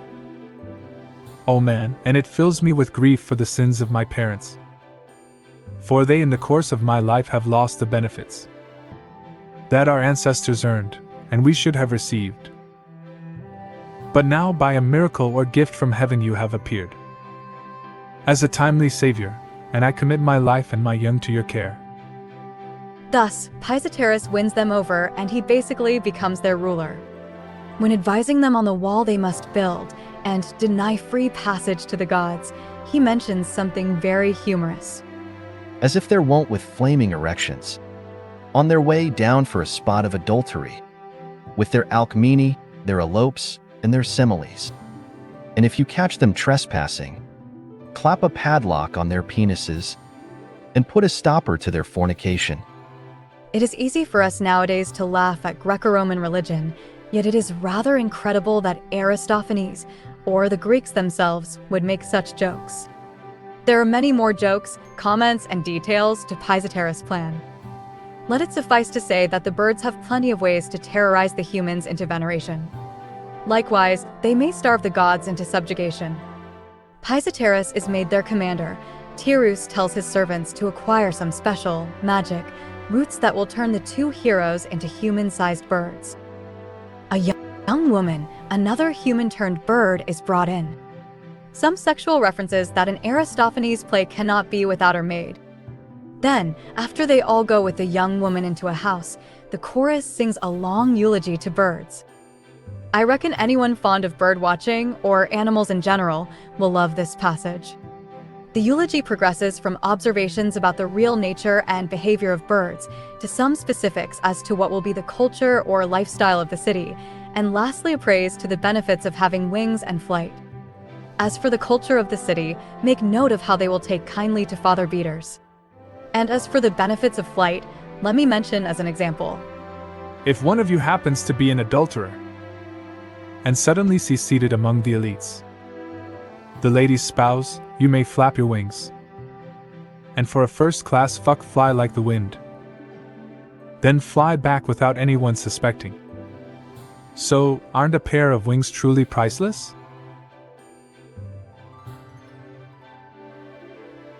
After the chorus song, the two heroes enter the stage, but now they have wings. They quickly decide that the name of the new bird city will be Cloudy Land of Birds.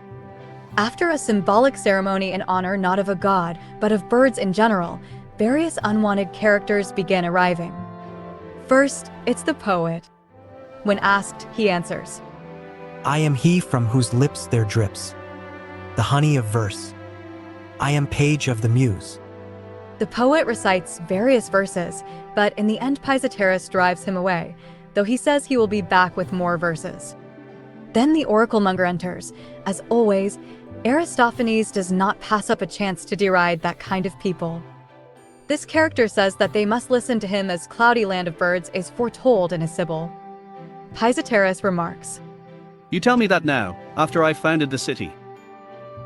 In the end, the hero pretends he also has such a magic scroll which states that if ever a nuisance as the oracle monger arrives, when this one asks for pay or power as he surely will, then he must be punched and kicked. Then Pisistratus hits the oracle monger with his scroll and chases him off the city. Subsequently arrives Melton. This was a famous geometer and astronomer. If not a philosopher, at least a scientist. He claims to be there to survey and plot the air itself. A parody of scientific procedure and equipment necessary for such an art, akin to a bit of modern science fiction, ensues. It is really funny, but too long to quote. In the end, since Melton takes too long to leave, Pisistratus punches him in the gut and throws him out. Lastly, enters a so-called inspector and a newscaster. To make a long matter short, the ensuing jokes appear to me rather controversial for that time, as essentially these are symbolic of the Athenian overruling power of their own allies. Before and during the Peloponnesian War, Athens and Sparta competed to have the better image in the eyes of the other Greek cities. The situation is often described as analogous to the foreign policies and competitions of the United States and the Soviet Union during the Cold War. Unfortunately, it may be argued that Athens overpoliced and demanded too much from its allies, that these were really just part of an Athenian empire. Of course, the Spartans were not better. Either way, these two last characters are from Athens and Pisistratus punches them and kicks them out. So, yeah. The chorus sings the parabasis, and when acting resumes, Pisistratus finds out the wall has been completed in record time.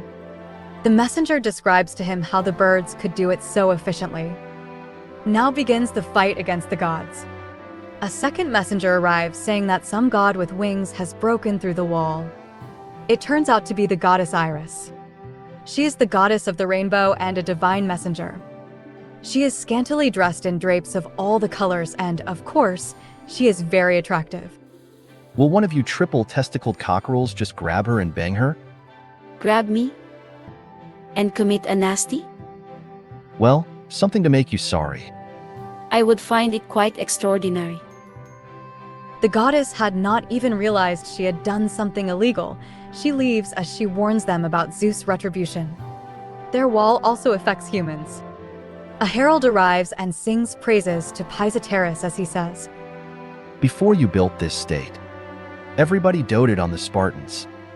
Had long hair, went hungry, never washed, copied Socrates, waving walking sticks, but now they've changed. All got bird mania and are having fun, imitating fowls and poultry and everything. This same herald tells him that thousands of Greeks will soon be arriving wishing to become citizens. Pisistratus welcomes the news as he has the servants prepare the necessary wings for the immigrants.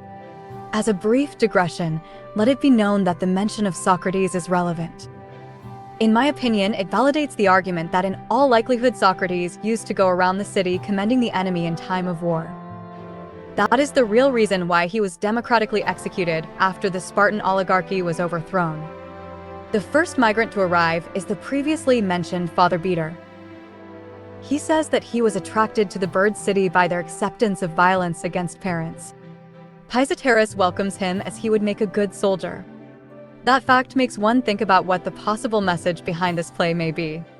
The second migrant is Synesius, a then famous species of poet. This one says, I want you to give me wings to fly on high, so I may grab from the clouds misplaced. Verses and rhymes that flutter in the winds. In the end, Pisistratus chases him away as he hits him with a pair of the oversized wings. The whole interchange is pretty funny. It should be noted that with the next immigrant to show up, Aristophanes praises and makes clear his love and respect for the verbal or linguistic arts. This immigrant is an informer, basically a lost spy or witness for hire. It is important to keep in mind that throughout most of human history, for various reasons and limitations, nowhere was there anything close to the effectiveness, uprightness, and professionalism of our modern police systems. To explain what happens, merely let me say that the informer wishes wings so he can spy and snitch on his neighbors. Pisistratus says to him, Listen, my words can wing you wherever you choose. Words, hear to my counsel, give everything flight. Yes, words can raise the mind to higher things.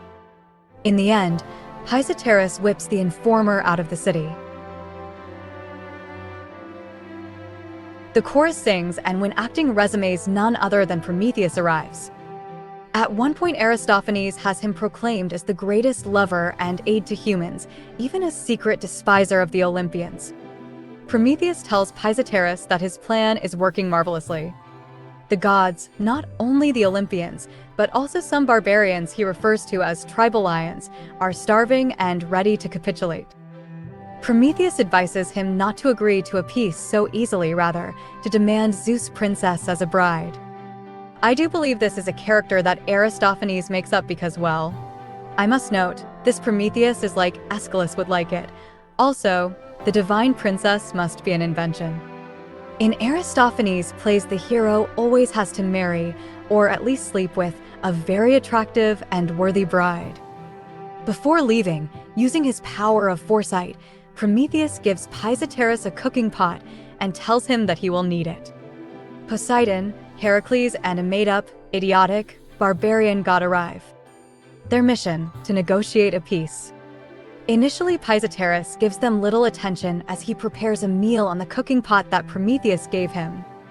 This immediately distracts, attracts, or entices Heracles, who desperately, as is natural to him, wants to get his hands on some of the food. Thus, essentially, Heracles is ready to agree to anything in exchange for some of the banquet being prepared.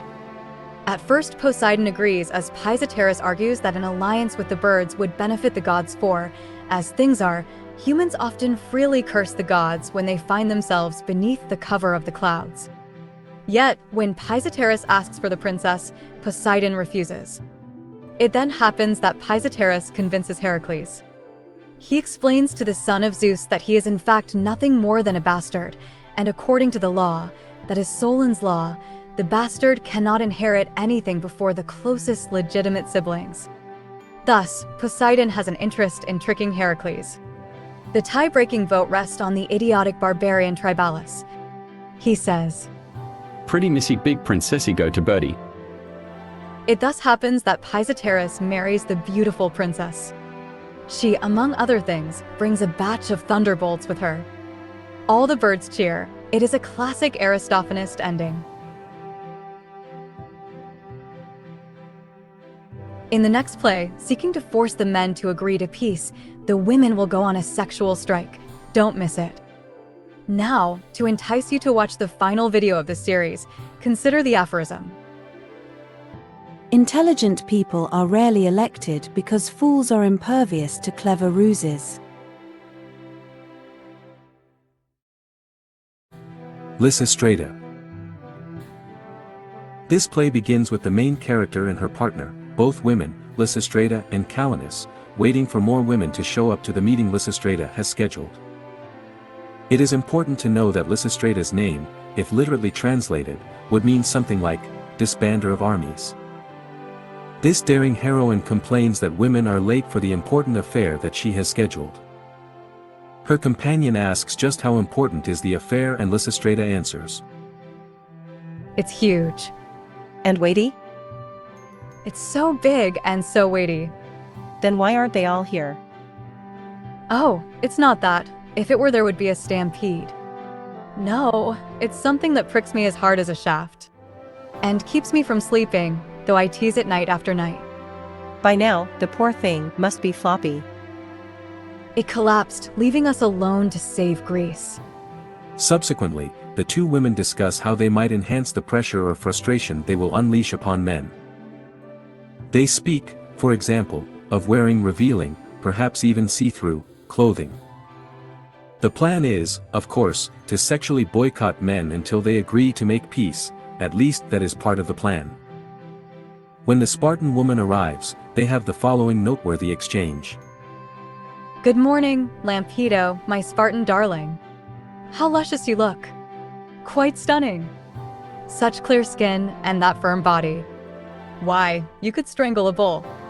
By Castor and Pollux, that I could. It's the work I do in the gym. Weights, jump kicking and bumping my tail.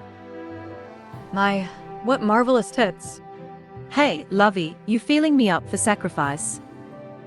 Remember, the Spartan women were not only allowed, but perhaps forced, to exercise like the men.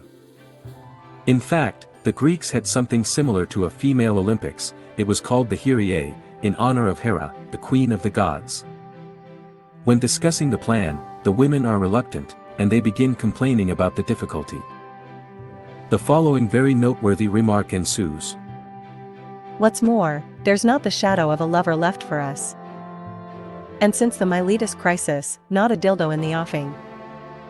That at least would be better than nothing. It turns out that the main industry or export of Miletus, the city in present-day Turkey, was sex tools or toys. Therefore, after the Milesians abandoned the Athenian alliance, there was a dildo shortage. The women complained profusely, most agreeing that they could not live without sex, the penis, or even sleep without an erection by their bedside. In the end, Lysistrata convinces them in the following passage. By Demeter and Persephone, absolutely. Imagine it, us lolling around all tarred up. Our pussies sweet little triangles neatly plucked. And we float past them in our see-throughs. And our men get stiff as rods and want to screw. But we elude them and hold ourselves aloof. Why, they'll sue for peace real quick. We'd just have to take dildos to bed. Substitutes are so disappointing. Anyway, what if they drag us into the bedroom by brute force? Hang on to the door. What if they hit us? Then give in but start sulking. Men don't enjoy sex by force. And you can get at them by other means. Then the second part of the plan is revealed. It is argued that the Athenians will not agree to peace as long as they can continue to make money from the war, thus the older women, says Lysistrata, are already on their way to capture the Athenian treasury in the Acropolis.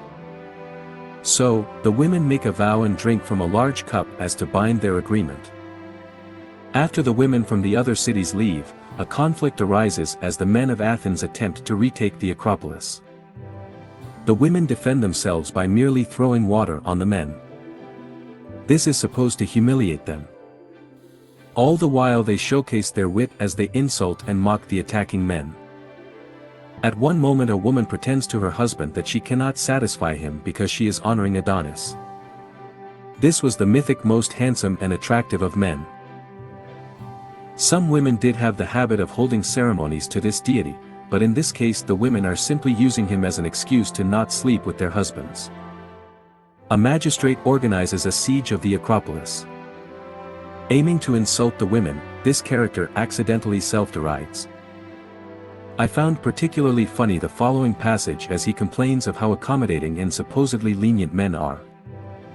We go into a jeweler's and say something like, "Goldsmith, you know that necklace you made my wife? She was dancing and the prong slipped out of its groove.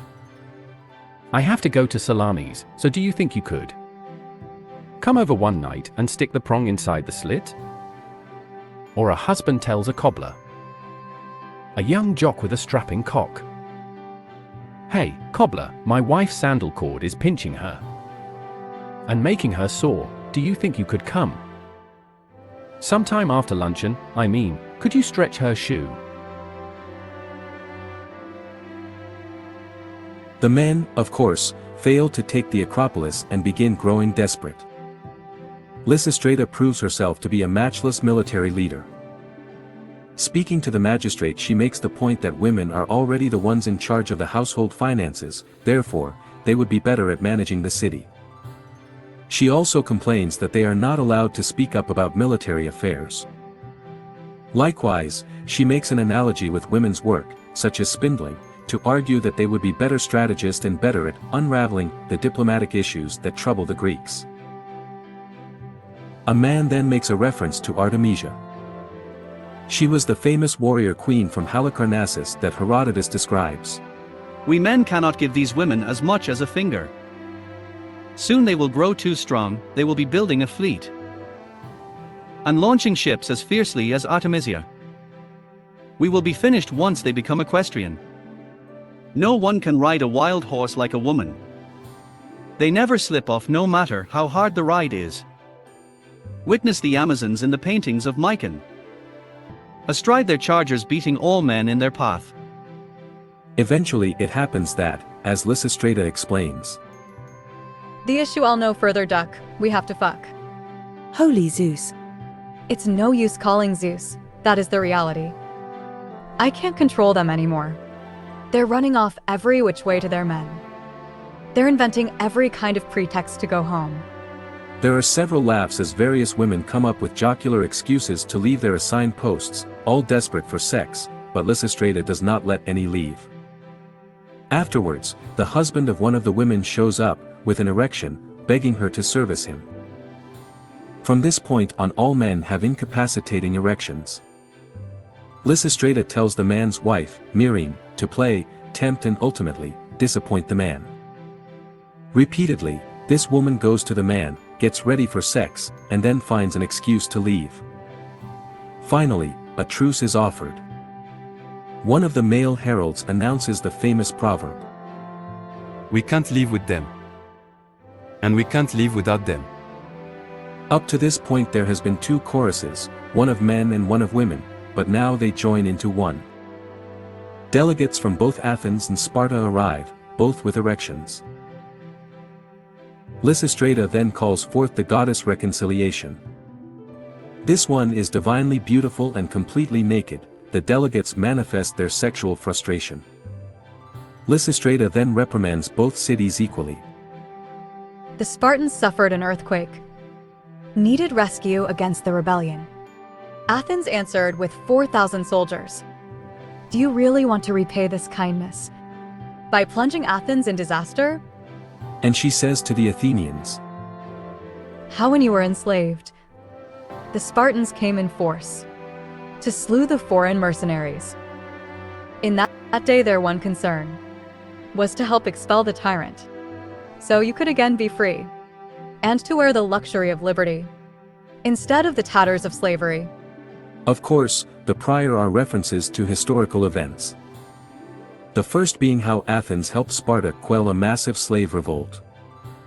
The second how Sparta helped Athens overthrow a tyrant. In the end, the delegates agree to a peace. Lysistrata lets them come up and fulfill their desires with reconciliation. Apparently, they touch even her private areas. A joke is made wherein the two delegates partition the various holes of the goddess as they get ready for a threesome. The Spartan chooses the asshole, the Athenian the vagina. It seems it was a stereotype that Spartans preferred the asshole. In the end, a reference is made to Helen from the Iliad. It is relevant to know that the Spartans did not agree with the official version in which Helen left Menelaus, the king of Sparta, willingly. Rather, they would claim that she was stolen and raped by Paris, instead of seduced.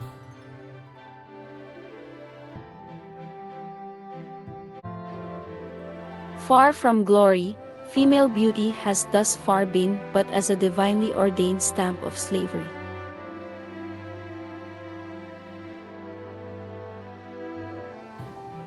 Few have ever had aching hearts, most have only had wounded pride.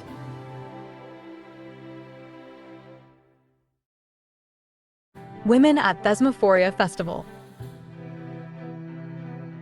I see in this play the beginning of a transition in comedy. The jokes in this play are not concerning any existential or political question. The jokes are about mundane folkways and mores. After Aristophanes, in playwrights like Menander, Plutus, or Terence, these will be the ruling content and form of comedy. The difference is so significant that historians often term the first kind of comedy Old Comedy and the subsequent New Comedy. Of course, most present-day comedy is of the latter kind, but sometimes you can find Old Comedy.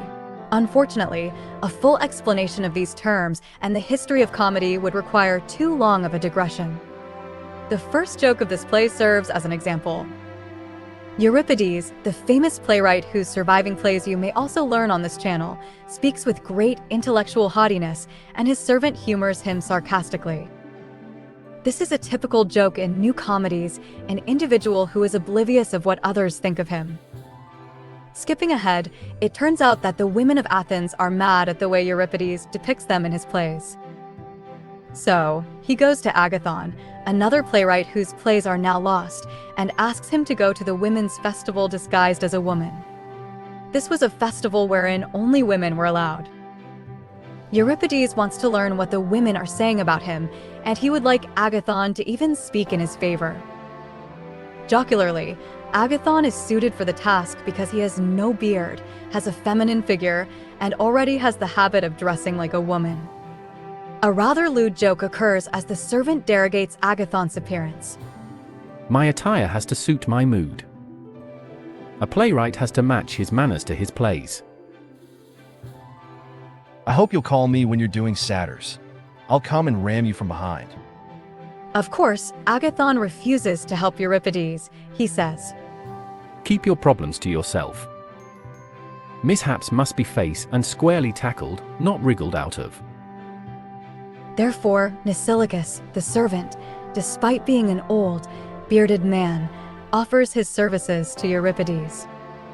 On ensues a comical sequence wherein the old man is shaved, on all areas, dressed, and so forth. He even practices speaking with a softer voice and walking as a woman would.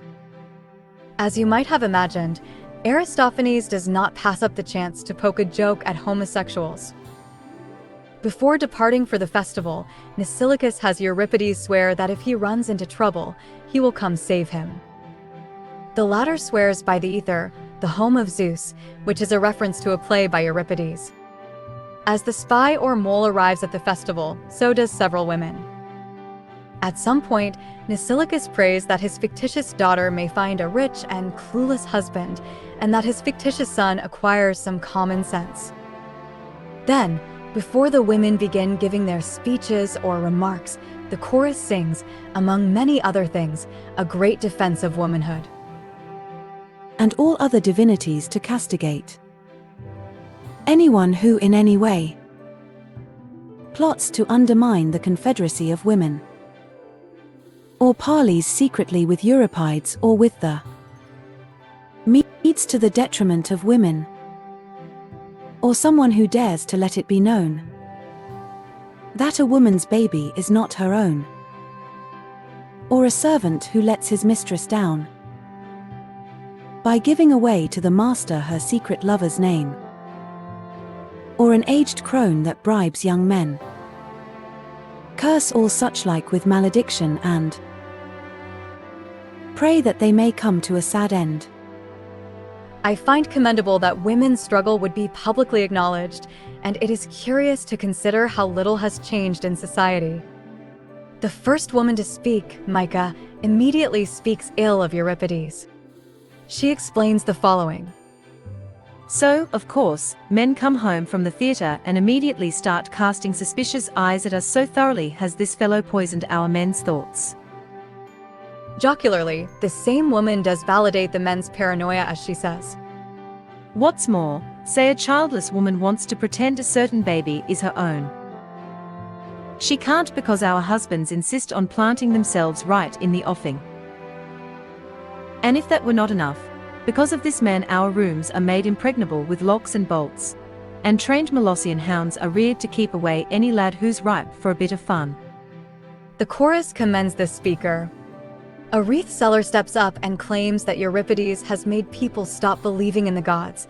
Thus, her sales have fallen in half. Following, the servant steps up to give a speech. Disguised as a woman, he argues that they should not be mad, for Euripides does not lie about anything. He is, in fact, too generous to women.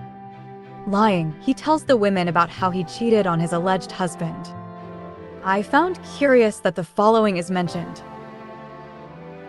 It so happened that the boy who deflowered me when I was 7 came tapping at the back door. I knew exactly what he wanted. No doubt, this is meant to accentuate the defamation of women that Mnesilicus unleashes. He continues by saying, What a lovely fuck. Now Euripides doesn't have anything that's slick in a play, has he? I bet he doesn't say anything either about the way we get a goodly humping from the slaves or stable lads if there's no one else to be had. Another curious point is the claim that women often pretend to have a child, meaning they would take a servant's child and make their husbands believe it was their own. I guess this would happen if, despite plenty of attempts, the woman failed to grow pregnant.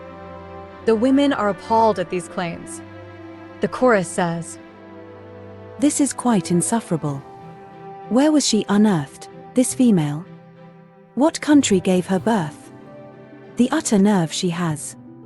Right before our eyes. The despicable old hag. Regaling us with such indecencies. It seems that nothing is impossible. And the ancient saying is proven right. Under every stone, there is a charlatan. Micah sends a comical threat.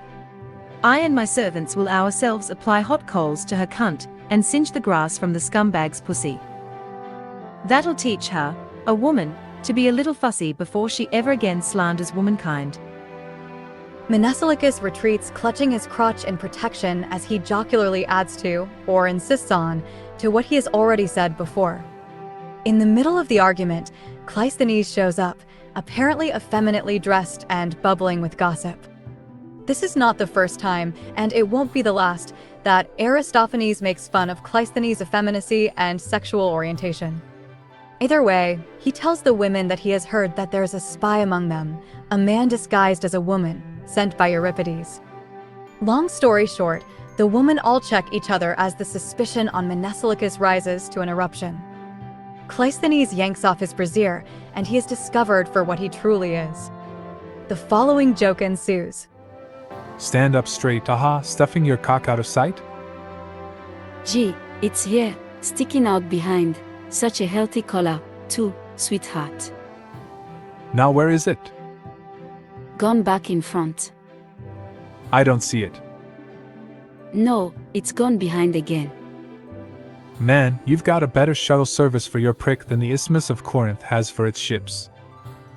Yes, what a scamper the man is. No wonder he defended Euripides. Cleisthenes tells the women to keep him prisoner as he goes to fetch some guards. After the chorus sings, Mnesilicus snatches Micah's baby and runs to the altar seeking sanctuary. He threatens to kill the baby with a razor, but it turns out the baby was in reality a drinking wineskin. The joke is that although alcohol was not allowed at the festival, it was nonetheless common practice for women to sneak drinks disguised as babies. They continue to argue until the chorus makes an argument that I imagine is meant to be interpreted by the audience as a victorious defense of women. The women seize the pretender, and he, for some reason, figures that the only way he can call upon Euripides' aid is by acting out a role from his plays. First, he starts by pretending to be Helen from the Iliad. You must know that Euripides wrote a partly lost tetralogy wherein Helen is not actually abducted by Paris, rather the whole war is a mistake. All along the beauty was living in Egypt. Needless to mention, Euripides would write tragicomedies. Very entertaining mixtures. Euripides comes in, first pretending to be a mariner that recognizes Helen and wishes to help her or free her. and later pretending he is Menelaus, and Helen calls to him. Comically, she calls him to visit her cunt. It is a sentence from Euripides that Aristophanes has modified. The women guarding Nasilicus do not recognize him as Euripides, they merely do not let him take the prisoner away. Later on, Euripides returns dressed as Perseus, and thus Nasilicus plays the role of Andromeda in distress. This is not only the mythological story, but also a lost play of Euripides. Given as Andromeda was captive in a cave, and apparently there was a creature named Echo, somehow a crazy person shows up acting the role of Echo. Meaning, this one repeats every last thing anyone says. Echo annoys the guard. Euripides says that he is carrying Gorgon's head, which the guard interprets as Gorgias' head, the sophist or philosopher. The guard raises Nasilicus' dress and, pointing at his genital, says, "Take a peek at that vagina. It ain't exactly little." Euripides says, For whom the best of ruses is not enough, I must think of something foolproof for a fool. This is an aphoristic boulder. The playwright comes back with a young, attractive dancing girl. He tells the women that if they let him rescue his friend, he will no longer say anything bad about their gender again, and if not, he will make worse accusations and depictions. The women agree to this compromise. He then has the dancing girl seduce the guard. This erotic seduction is acted out, fulfilling Aristophanes' requirement that his plays must end with sex. Euripides releases Nasilicus, and the play ends with everyone happy.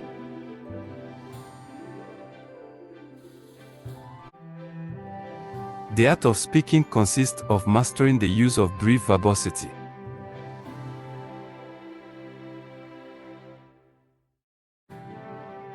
Frogs. The play begins with a joke about how the play should begin with a joke. Attempting to make such a joke, Xanthias, a servant, repeatedly steals the punchline that Dionysus, the god, wishes to arrive at. Then there is an all-too-famous joke. Dionysus complains of how he, the god, is walking whereas the servant is comfortably riding on a donkey. Xanthias argues that he has the chore of carrying some bags. Dionysus replies that it is the donkey who is doing the carrying, and Xanthias, though he is being carried by the donkey, maintains that the donkey is not carrying the bags that he is carrying. Thus, Dionysus suggests that Xanthias should carry the donkey and let the donkey carry the bags. They arrive at the house of Heracles or Hercules. They need his advice or counsel because he has been to the underworld. He defeated Cerberus, the three-headed giant dog that guards the entrance, and, well, they need him to tell them how to get there and get past all the obstacles. Dionysus wishes to get to the underworld to recall a lost dramatist playwright, given as all the new ones are not meeting his needs. In the realm of Hades or Pluto, he hopes to retrieve either Euripides or Aeschylus. Unfortunately, Sophocles only died when the play was already being produced, and so Aristophanes only manages to include some mentions of him.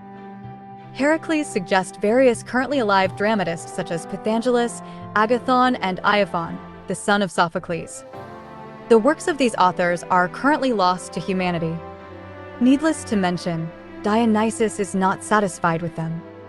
Dionysus disguises himself as Hercules in the hopes that that will help him in his upcoming trials. As for how to get there, Heracles first suggests suicide as a joke, but then tells them the way. You'll be ferried across by an ancient tar in a tiny bark the size of this, no bigger. 2 oboes is the fare. After that, you come to an arena horribly alive with snakes and beasts, really beastly. Don't try to scare me off. You won't succeed. You run into a mass of mud and a river of excreta in which you'll see quite a lot of people flounder. Those who wronged a stranger, those who screwed a comely lad out of his fee or lashed out at his mother, or sucked his father in the jaw, or anyone who was a perjurer or copied out a speech by Maximus. And you should put on the list, too, anyone who has learned that stupid war dance by Synesius. To understand the prior joke, let me explain that both Maximus and Synesius were New Age poets and musicians. The former is frequently mocked as having no real talent. The latter led the effort of changing music into a style that, according to some, lacked substance and disguised it through out-of-place sound ornaments. Alas, true knowledge of these things is utterly lost to us. We can only imagine. In the end, Dionysus sees a procession of mourners carrying a corpse.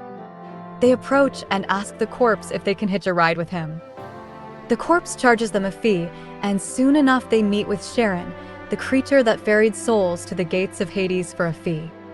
A joke is made wherein the ferryman will not take slaves unless they fought at Arginusi. This was a naval battle wherein many recently freed slaves fought on behalf of the democracy. The point is that only Dionysus gets on the boat and Xanthias has to take the long way around by himself. Of course, whoever said that there was a long way around at all? As he is ferried across the river, a chorus of frogs swims and sings alongside the raft. They make the noise frogs make, which annoys Dionysus. It is really cute to imagine. Also, they sing of the value of tradition, and they praise themselves, so the music that accompanied the song must have been traditional. When he arrives on the shore, he finds Xanthias. Apparently, there are some scary creatures that Heracles warned them about. Dionysus approaches the audience and begs help from the priest of Dionysus, who was customarily given a front row seat. Then they meet with various characters, there is a feast, Dionysus passes as Heracles because of his costume. Yet, this nearly gets him into trouble. Iacchus, one of the guards of judges at the entrance to the underworld, is angry at Hercules, and he thinks that Dionysus is Hercules. Fearing a confrontation, the god of wine faints, and the following joke ensues. But I feel faint. Do get me a sponge for my heart. Here, use it. Golden gods of Olympus. Is that where you keep your heart? Can't help it. It got a fright. Meaning, the god shat his pants. Xanthias makes fun of him, and so Dionysus has him dress up like Hercules. Now another character comes in. This one is actually glad to see Heracles and invites them to a meal and offers the slave the service of some very beautiful dancing girls. Dionysus, outraged, says the following. Hold on a moment. You can't take our game of dressing you up as the master literally? Now look here, Xanthias. Pick up our stuff and stop acting daft. Really? So, all that talk about needing my help was just a game? I don't joke around. Do as I say. Take that lion skin off. Witnesses, this man is stealing from me. I appeal to the gods. You call on divinity. How theologically illiterate, and how presumptuous of you to imagine that you could be Alcmene's son. Xanthias is mad at Dionysus, but then new characters come in who threaten Xanthias. Xanthias swears he has never done them any harm and that they are making a mistake. He offers his servant, Dionysus, to be tortured as he will attest to the truth. Dionysus tells them not to bother trying to harm him as he is an immortal god who cannot feel any pain. Long story made short, Iacchus, the character who holds them captive, agrees to flog them both to see which, if any, is truly a god. They are both comically able to resist the blows, always shouting something in reaction to the pain which they pretend as the purposeful beginning of a line from theater or poetry. For example, Apollo, who lives on Delos or perhaps at Pytho. What's the big deal? A line of Hipponax was in my mind. You're getting nowhere. Wallop him one right in the ribs. Iacchus, frustrated, decides to take them to Pluto and Persephone, the king and queen of the underworld. The chorus advises the audience on how the Athenians may avoid so many political mistakes. This play occurs at a low point in the Peloponnesian War. Defeat is inevitable, and what Aristophanes says is rather inconsequential as he does not provide any specifics, makes a conservative criticism about the slaves that were granted citizenship, and then he seemingly takes the criticism back. I did not like it. It turns out that Pluto is trying to host a competition between the souls of Euripides and Aeschylus to see who is, or was, the better playwright. There are several jokes on how the gods will use instruments of measure to weight and analyze the worth of each writer's poetry and thoughts. Pluto is glad to see Dionysus, as this is supposed to be his expertise, and thus, he makes him the official arbiter. Dionysus tells him about how he would like to take the winner back into the world of the living, and Hades agrees. The two dramatists insult each other, and then Euripides says of Aeschylus, His prologues always begin with some solitary soul, an Achilles, say, or a Niobe, all muffled up so you can't see their faces and not uttering a syllable. Quite a travesty, I'd say, of dramatic tragedy. Yes, you've got it exactly. Then after his bumbled along like this till the play's almost done, is followed by a whole string of scarecrow weirdies designed to make your flesh crawl. It's all river salamanders, fosses and bronze-bossed bucklers emblazoned with eagle griffins and great rough-hewn decorations for which there are never any explanations. Yeah, that is right. I've lain awake all through the long Leviathan of the night, trying to tell what is meant by a swooping hippocockerel. It's the figurehead painted on our ships at Troy, you cretin.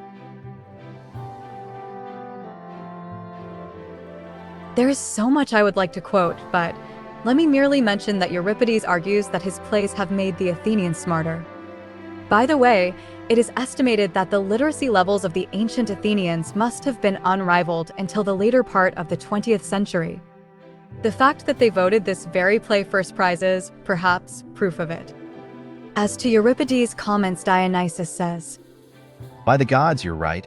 When an Athenian comes home now, he starts to bawl the servants out, whereas before Euripides they simply sat like gawking dummies half alive. Aeschylus begins his response by arguing that the duty of the artist is to improve the moral and civil qualities, such as honor, honesty, and courage of the ordinary people. This, he claims, is exactly what he has done and what exactly Euripides has failed to do. On this subject, Aeschylus mentions the following.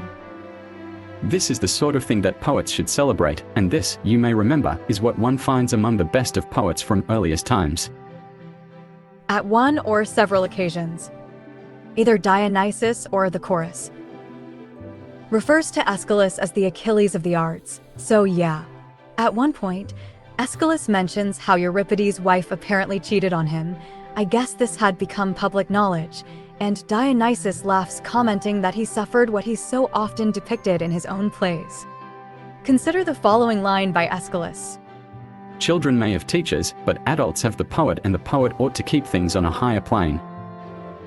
I will venture, hopefully, to modify the sentence and make it into a more manageable and portable aphorism. On this subject, the following noteworthy exchange occurs. My word!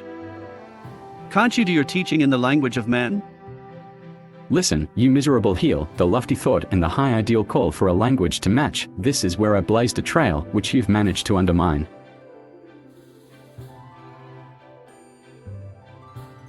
Then Euripides begins to systematically criticize Aeschylus' prologues. The comments are too deep, yet silly, to bother fully divulging. One of them hinges on the different interpretations arising from the use of repetition, but is all inconsequential. Then Aeschylus criticizes Euripides' prologues. The older dramatist says that the younger is overly repetitive and concerned with the mundane, with the everyday. I don't know about the repetitiveness, but indeed Aeschylus' drama, much as the old comedy of Aristophanes, was concerned with grand events. In this case, drama between the gods. Euripides, on the other hand, included the gods, but the drama is more down-to-earth, more directly similar to what may actually afflict a real person. Aeschylus also calls forth Euripides' muse, a near-naked dancing girl, and uses her to parody several of his passages. To fully get the parody, one must be familiar with Euripides' plays and writings. However, as only a relatively small portion of their total work survives, many of the jokes seem a bit incomprehensible to a modern reader.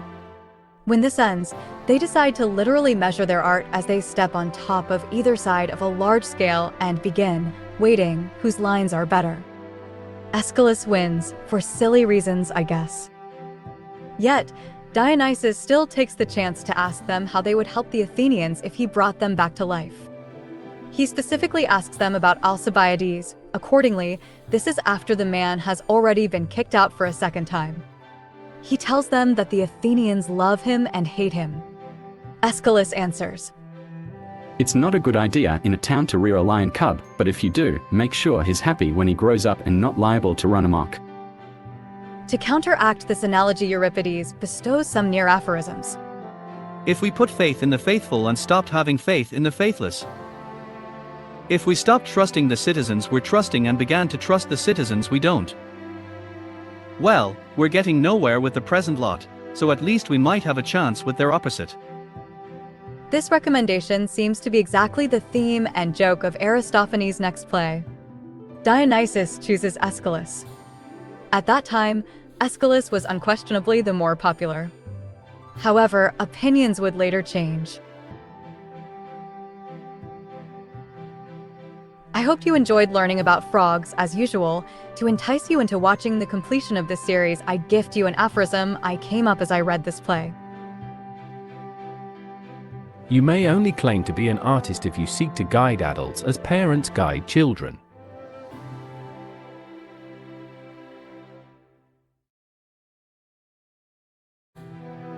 Women's Assembly. The play begins with the heroine, Praxagora, waiting for women to gather so she may reveal her all-important plan. The women arrive dressed or disguised as men. Praxagora asks them if they have let their body's hair grow out, tanned their skin, and made fake beards.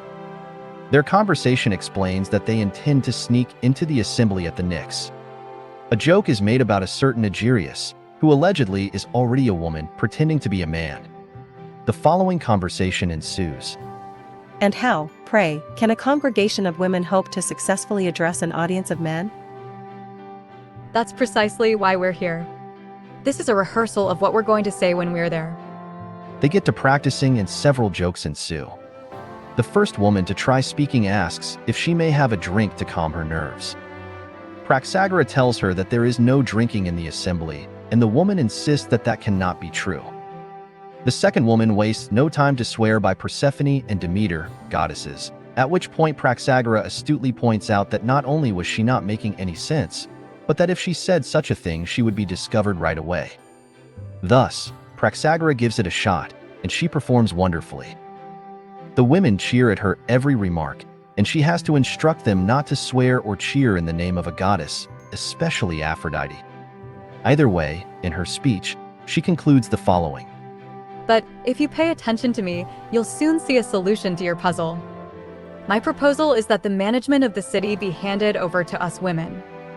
After all, it's we women who already look after our households and finances. That is their plan, to take over the management of the city. At one point, Praxagora mentions she learned how to give proper speeches because she would overhear the discourses of the hill when she and her husband had to live there due to the Spartan invasion. I mention it because this play is performed after the end of the Peloponnesian War. Aristophanes seems to allude at the temptation that would be natural in people to try out a new system of government due to their failure or defeat. It is certainly the case that people in general follow, superficially, the contemporary twists of fortune. Thus, after the war, Sparta was seen as the better system. This belief continued for much of Western history until only the more recent decades or century. Perhaps accordingly, what the women will do in this play, what Aristophanes jocularly proposes, is a total communism. As you will see, not only economic communism, as the Spartans, but even social, sexual communism, run by women. Note that changing from real democracy to representative democracy is not a theme in the play. Surely, suggesting such a thing would have been taking the comedy too far. Going back to the narrative or summary, while the assembly gathers, the chorus proposes a specific political critique. Let's give the Parliament men from town a rough time. They never bothered before today to show up here and come when an obol was the pay. They sat in the shops that sell wreaths passing the hour of the day. But now they're fighting for seats. Not once in the time of Myronides the Great, a golden age, would they have had the face to take on the affairs of state for a stash of paltry cash. Today they'd make a stink if they didn't get 3 obols for ministering to the people and doing what is noble. By Myronides the Great, a golden age, he means the older democracy, when they defeated the Persian invasion. One is inclined to agree with Aristophanes. How could they pay people to attend the assembly? If not enough would bother to attend, another solution must be found. Of course, as in contemporary United States, many would not attend the town hall because they lacked the financial freedom to attend. As such, paying for attendance may fill the democratic assembly with persons of inappropriate mentality. The whole is quite a debate, and it creates some doubt on whether humans are indeed capable of living in a democracy. What happens at the assembly is not shown. The scene changes to Praxagoras' husband. I should note that her name would translate to something like triumphal public speaker. Regardless, or perhaps because of it, her name reminds me of Protagoras, lol. Her husband, Bleporus, is worried that his wife has left him in the middle of the night. He entertains the idea that she must be cheating on him. Most jocularly, his servants have not been put to work yet, thus he finds no pot in which to poop and has to do it out in the open.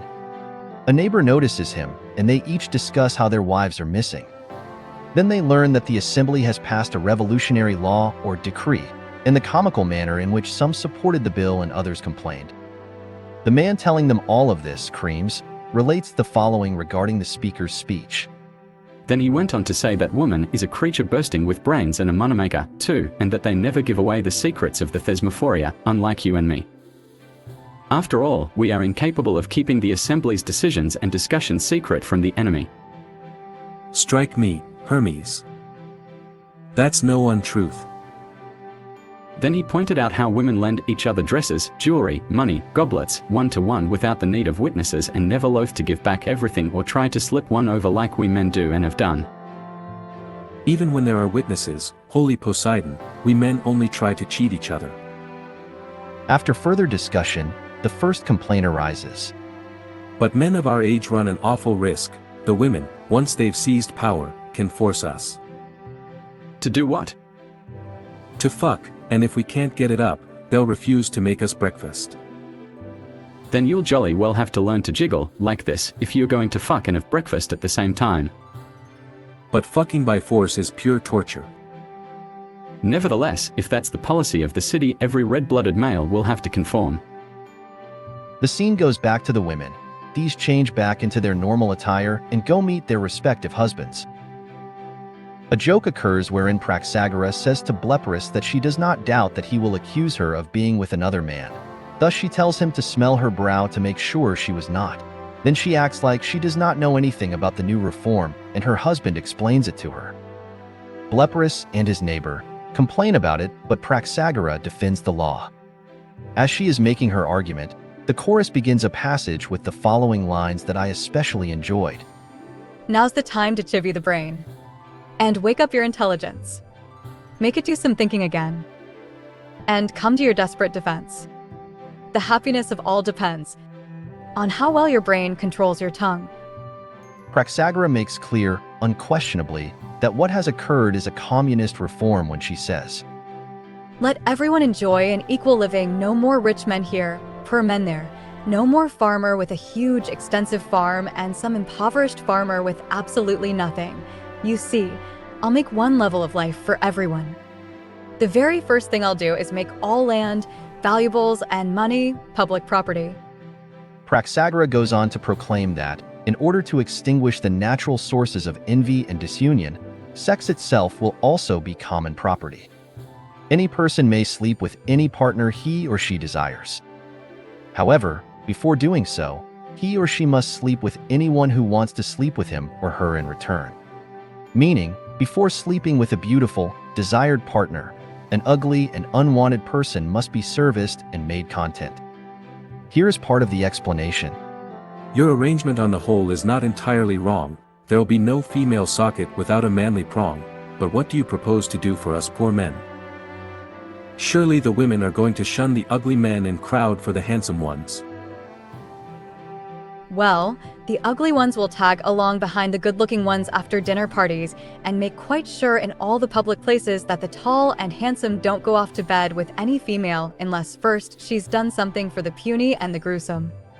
At some point, Praxagora even points out that older women will offer their daughters to men in exchange for being treated first. She also mentions that she will make prostitution illegal, as there will not be any private money and there will not be any need for it. Likewise, she will not allow slaves to wear makeup, and that slaves can only sleep with other slaves. Subsequently, Bleporus points out, none will know which are their children. Praxagora points out that all adults will have all youth as their children, and vice versa. Blepyrus complains that this will be bad because of all the boys that beat on their parents. I wonder how much this actually happened. This is far from the first time Aristophanes mentions such a thing. Praxagora responds that as things currently are, nobody cares or interferes in another family's quarrels, but with her reforms, highly Spartan-like if you ask me, and one is tempted to like it, people will raise and discipline children together. She also points out that there will not be any lawsuits as there will not be any creditors or debtors, rather all money will be held in common, somehow. I guess, unlike the authoritarian communism, if the bank is democratically operated. Unfortunately, an interlude is missing. I imagine a song from the chorus.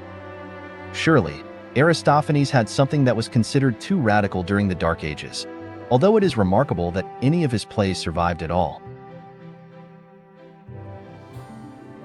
What ensues is an interchange between a neighbor who is complying with the new law and a mean man who is not. This latter one tries to convince the neighbor to cheat the system and to hide his property rather than give it to the common stock. He claims that many will try to cheat also, and that if he follows along, he will end up in a disadvantage. The neighbor does not consent and instead does not help the mean man enter the dining hall, as they must all eat together as the ancient Spartans used to do. There is another song missing, and then the characters are an old and ugly woman and a young and beautiful woman. These compete through song and dance as to who is more appealing. The girl is waiting for her lover, by the way. As an example of the vulgarity of the conversation, I will quote the mere following section. I hope one day, you want to shag, you are feeling the lovely inside ache, but find you're haggling with a snake. This is so frustrating. My young fellow hasn't come, and I am all alone. You are complaining about an itch. But you don't want to deal with the Ionian tool. You think you only deserve the real thing, and never need the thing that makes those lesbians drool. You can sing your guts out and peer through the dark, just like a cat, but no red-blooded male is going to get to you before he gets to me. When the young man arrives, he is frustrated as he does not want to sleep with the old crone in order to get to his beloved.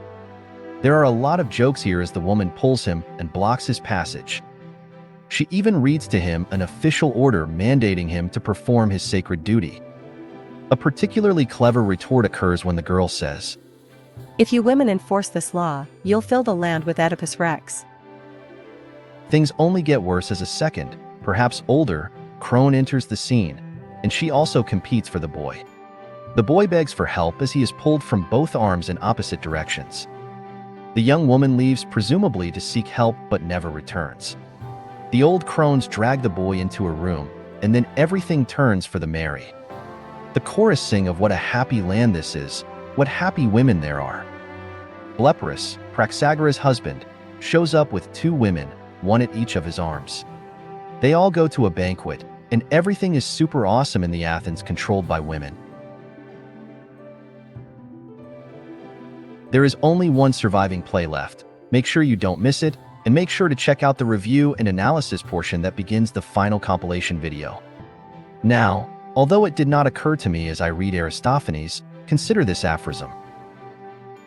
Hair dyeing and beard shaving should be illegal, as most people need to be continually reminded to behave according to their age.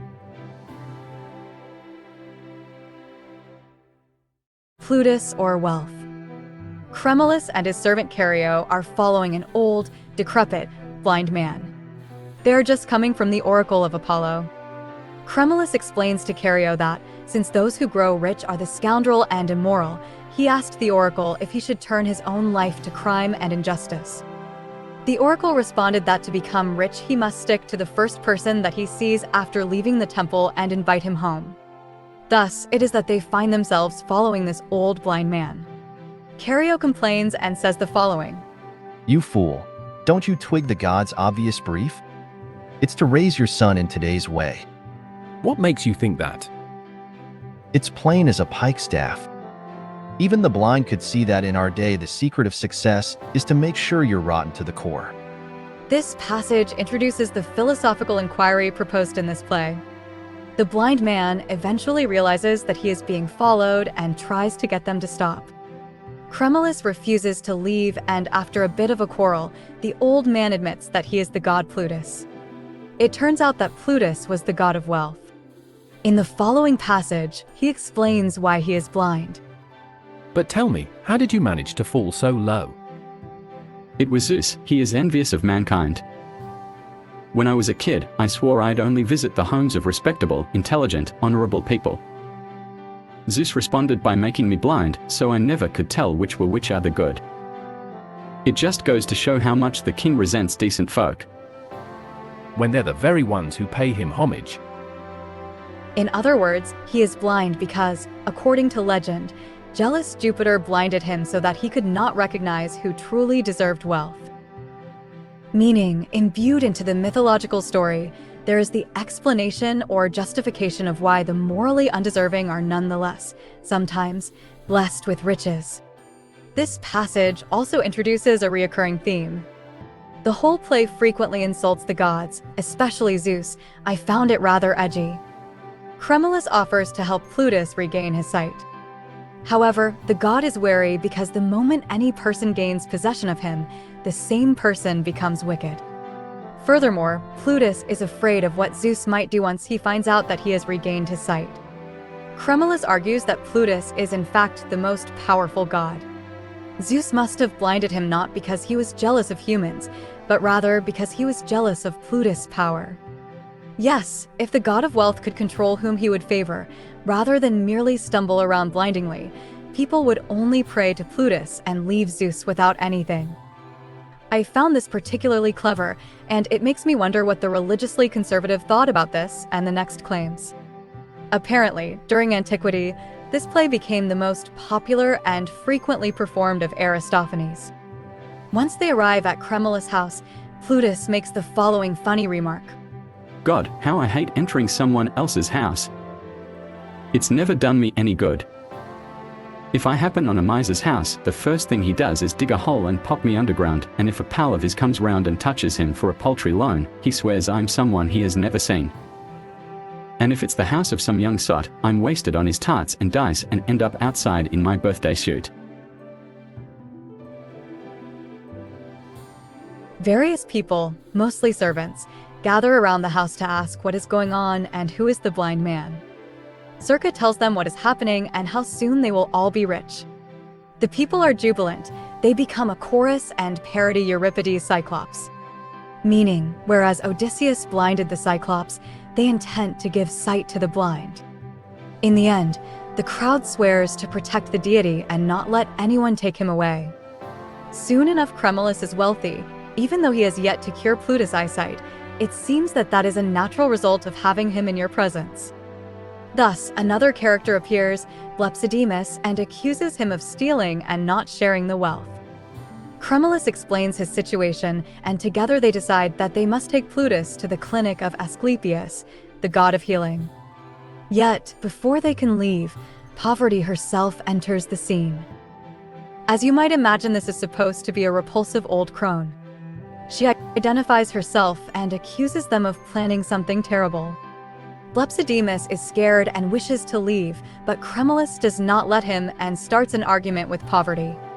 The leader of the chorus cheers for Chromulus as they say, "Got to it, marshal your ranks, trounce her in argument, and don't expose your flanks." As might be expected, Chromulus begins by arguing that in a good world the good should prosper and the bad should suffer, as not only is that a good in itself, but it would also motivate everyone to be good so that they may prosper and avoid punishment. Poverty responds by saying, "This was all written with rhyme and in a certain pentameter." It amazes me how the two of you have fallen for such an obvious fallacy, you two old dodderers. Because if wealth does see again and can begin to give himself to everyone equally, no one will practice arts and crafts ever again. For once these have gone, who'll be at all ready to ply the forge, to build ships, do tailoring, make wheels or shoes, do bricklaying, or wash clothes or tan the leather, to plough the earth and harvest Demeter's gifts if you simply can succumb to inactivity and do nothing? In other words, without poverty nobody would work.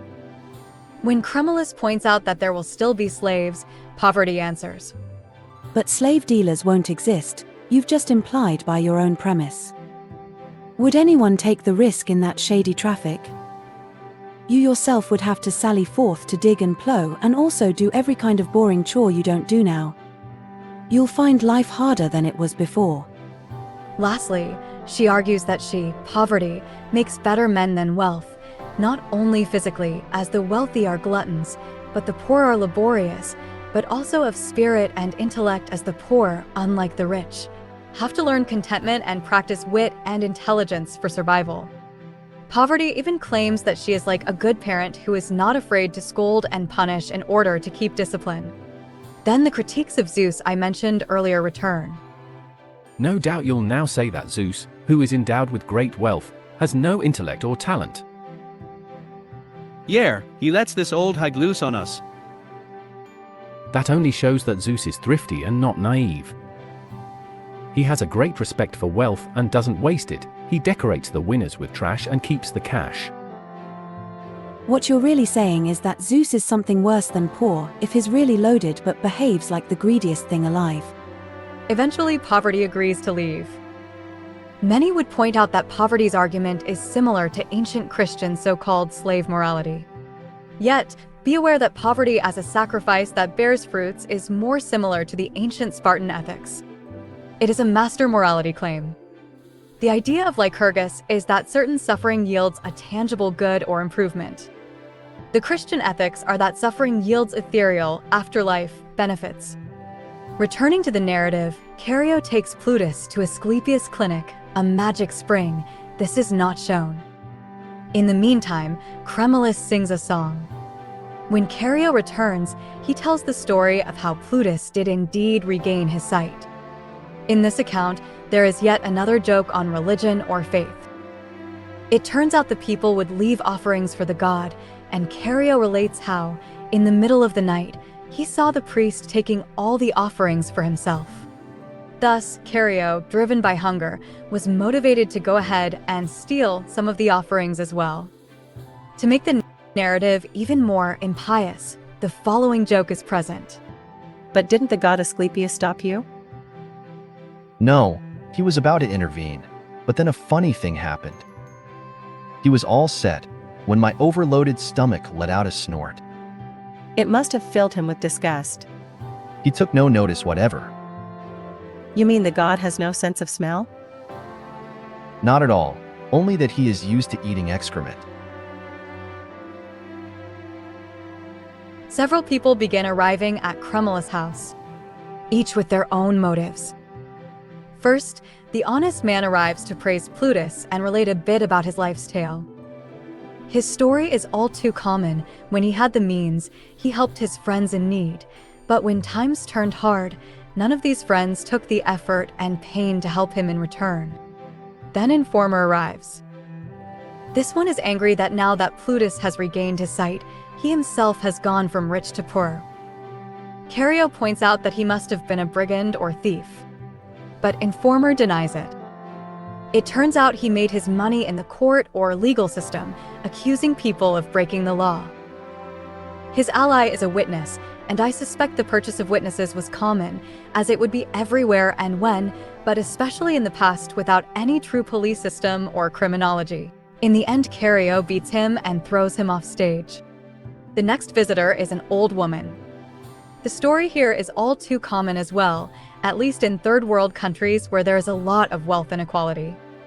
She complains that her lover, a young, beautiful man, no longer wants her now that he no longer needs her money. Of course, it is more common for older men to tacitly buy the favor of young women. In this case, the older woman argues that she was nice to the boy, and the boy had promised to be with her forever, and that it is not right that Plutus should take him away from her. There are several jokes in which Cremulus points out how the boy was surely acting for the gifts and necessities. For example, And he said he loved the fragrance of my skin. Especially when you were pouring Thasian wine. And that the look in my eyes was sweetly bland.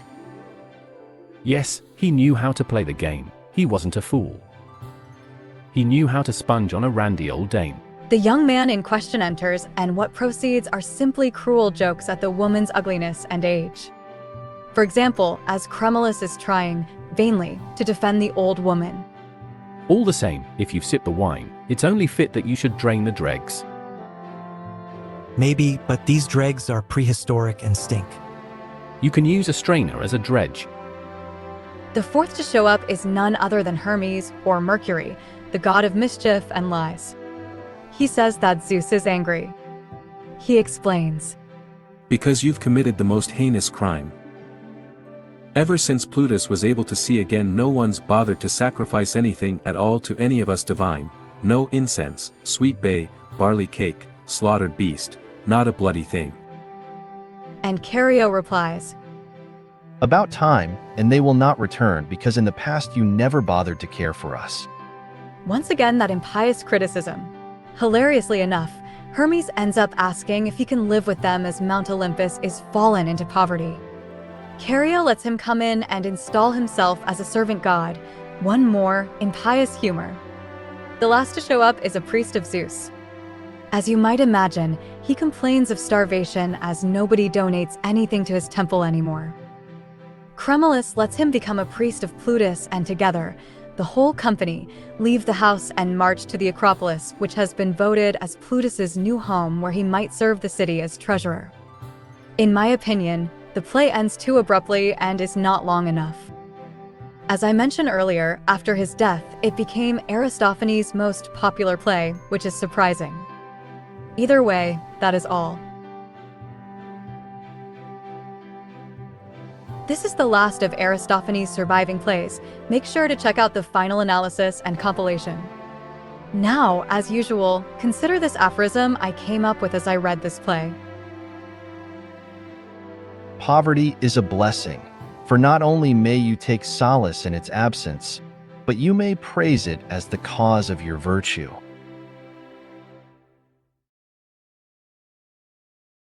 If you enjoy or gain from my aphorisms, know that I have thousands. I will be writing books with short thematic essays composed out of aphorisms. These essays are profound and intriguing yet easy to read. For very cheap copies, look up Protagoras Pause in the Amazon website. I repeat, Protagoras Pause, that's my name.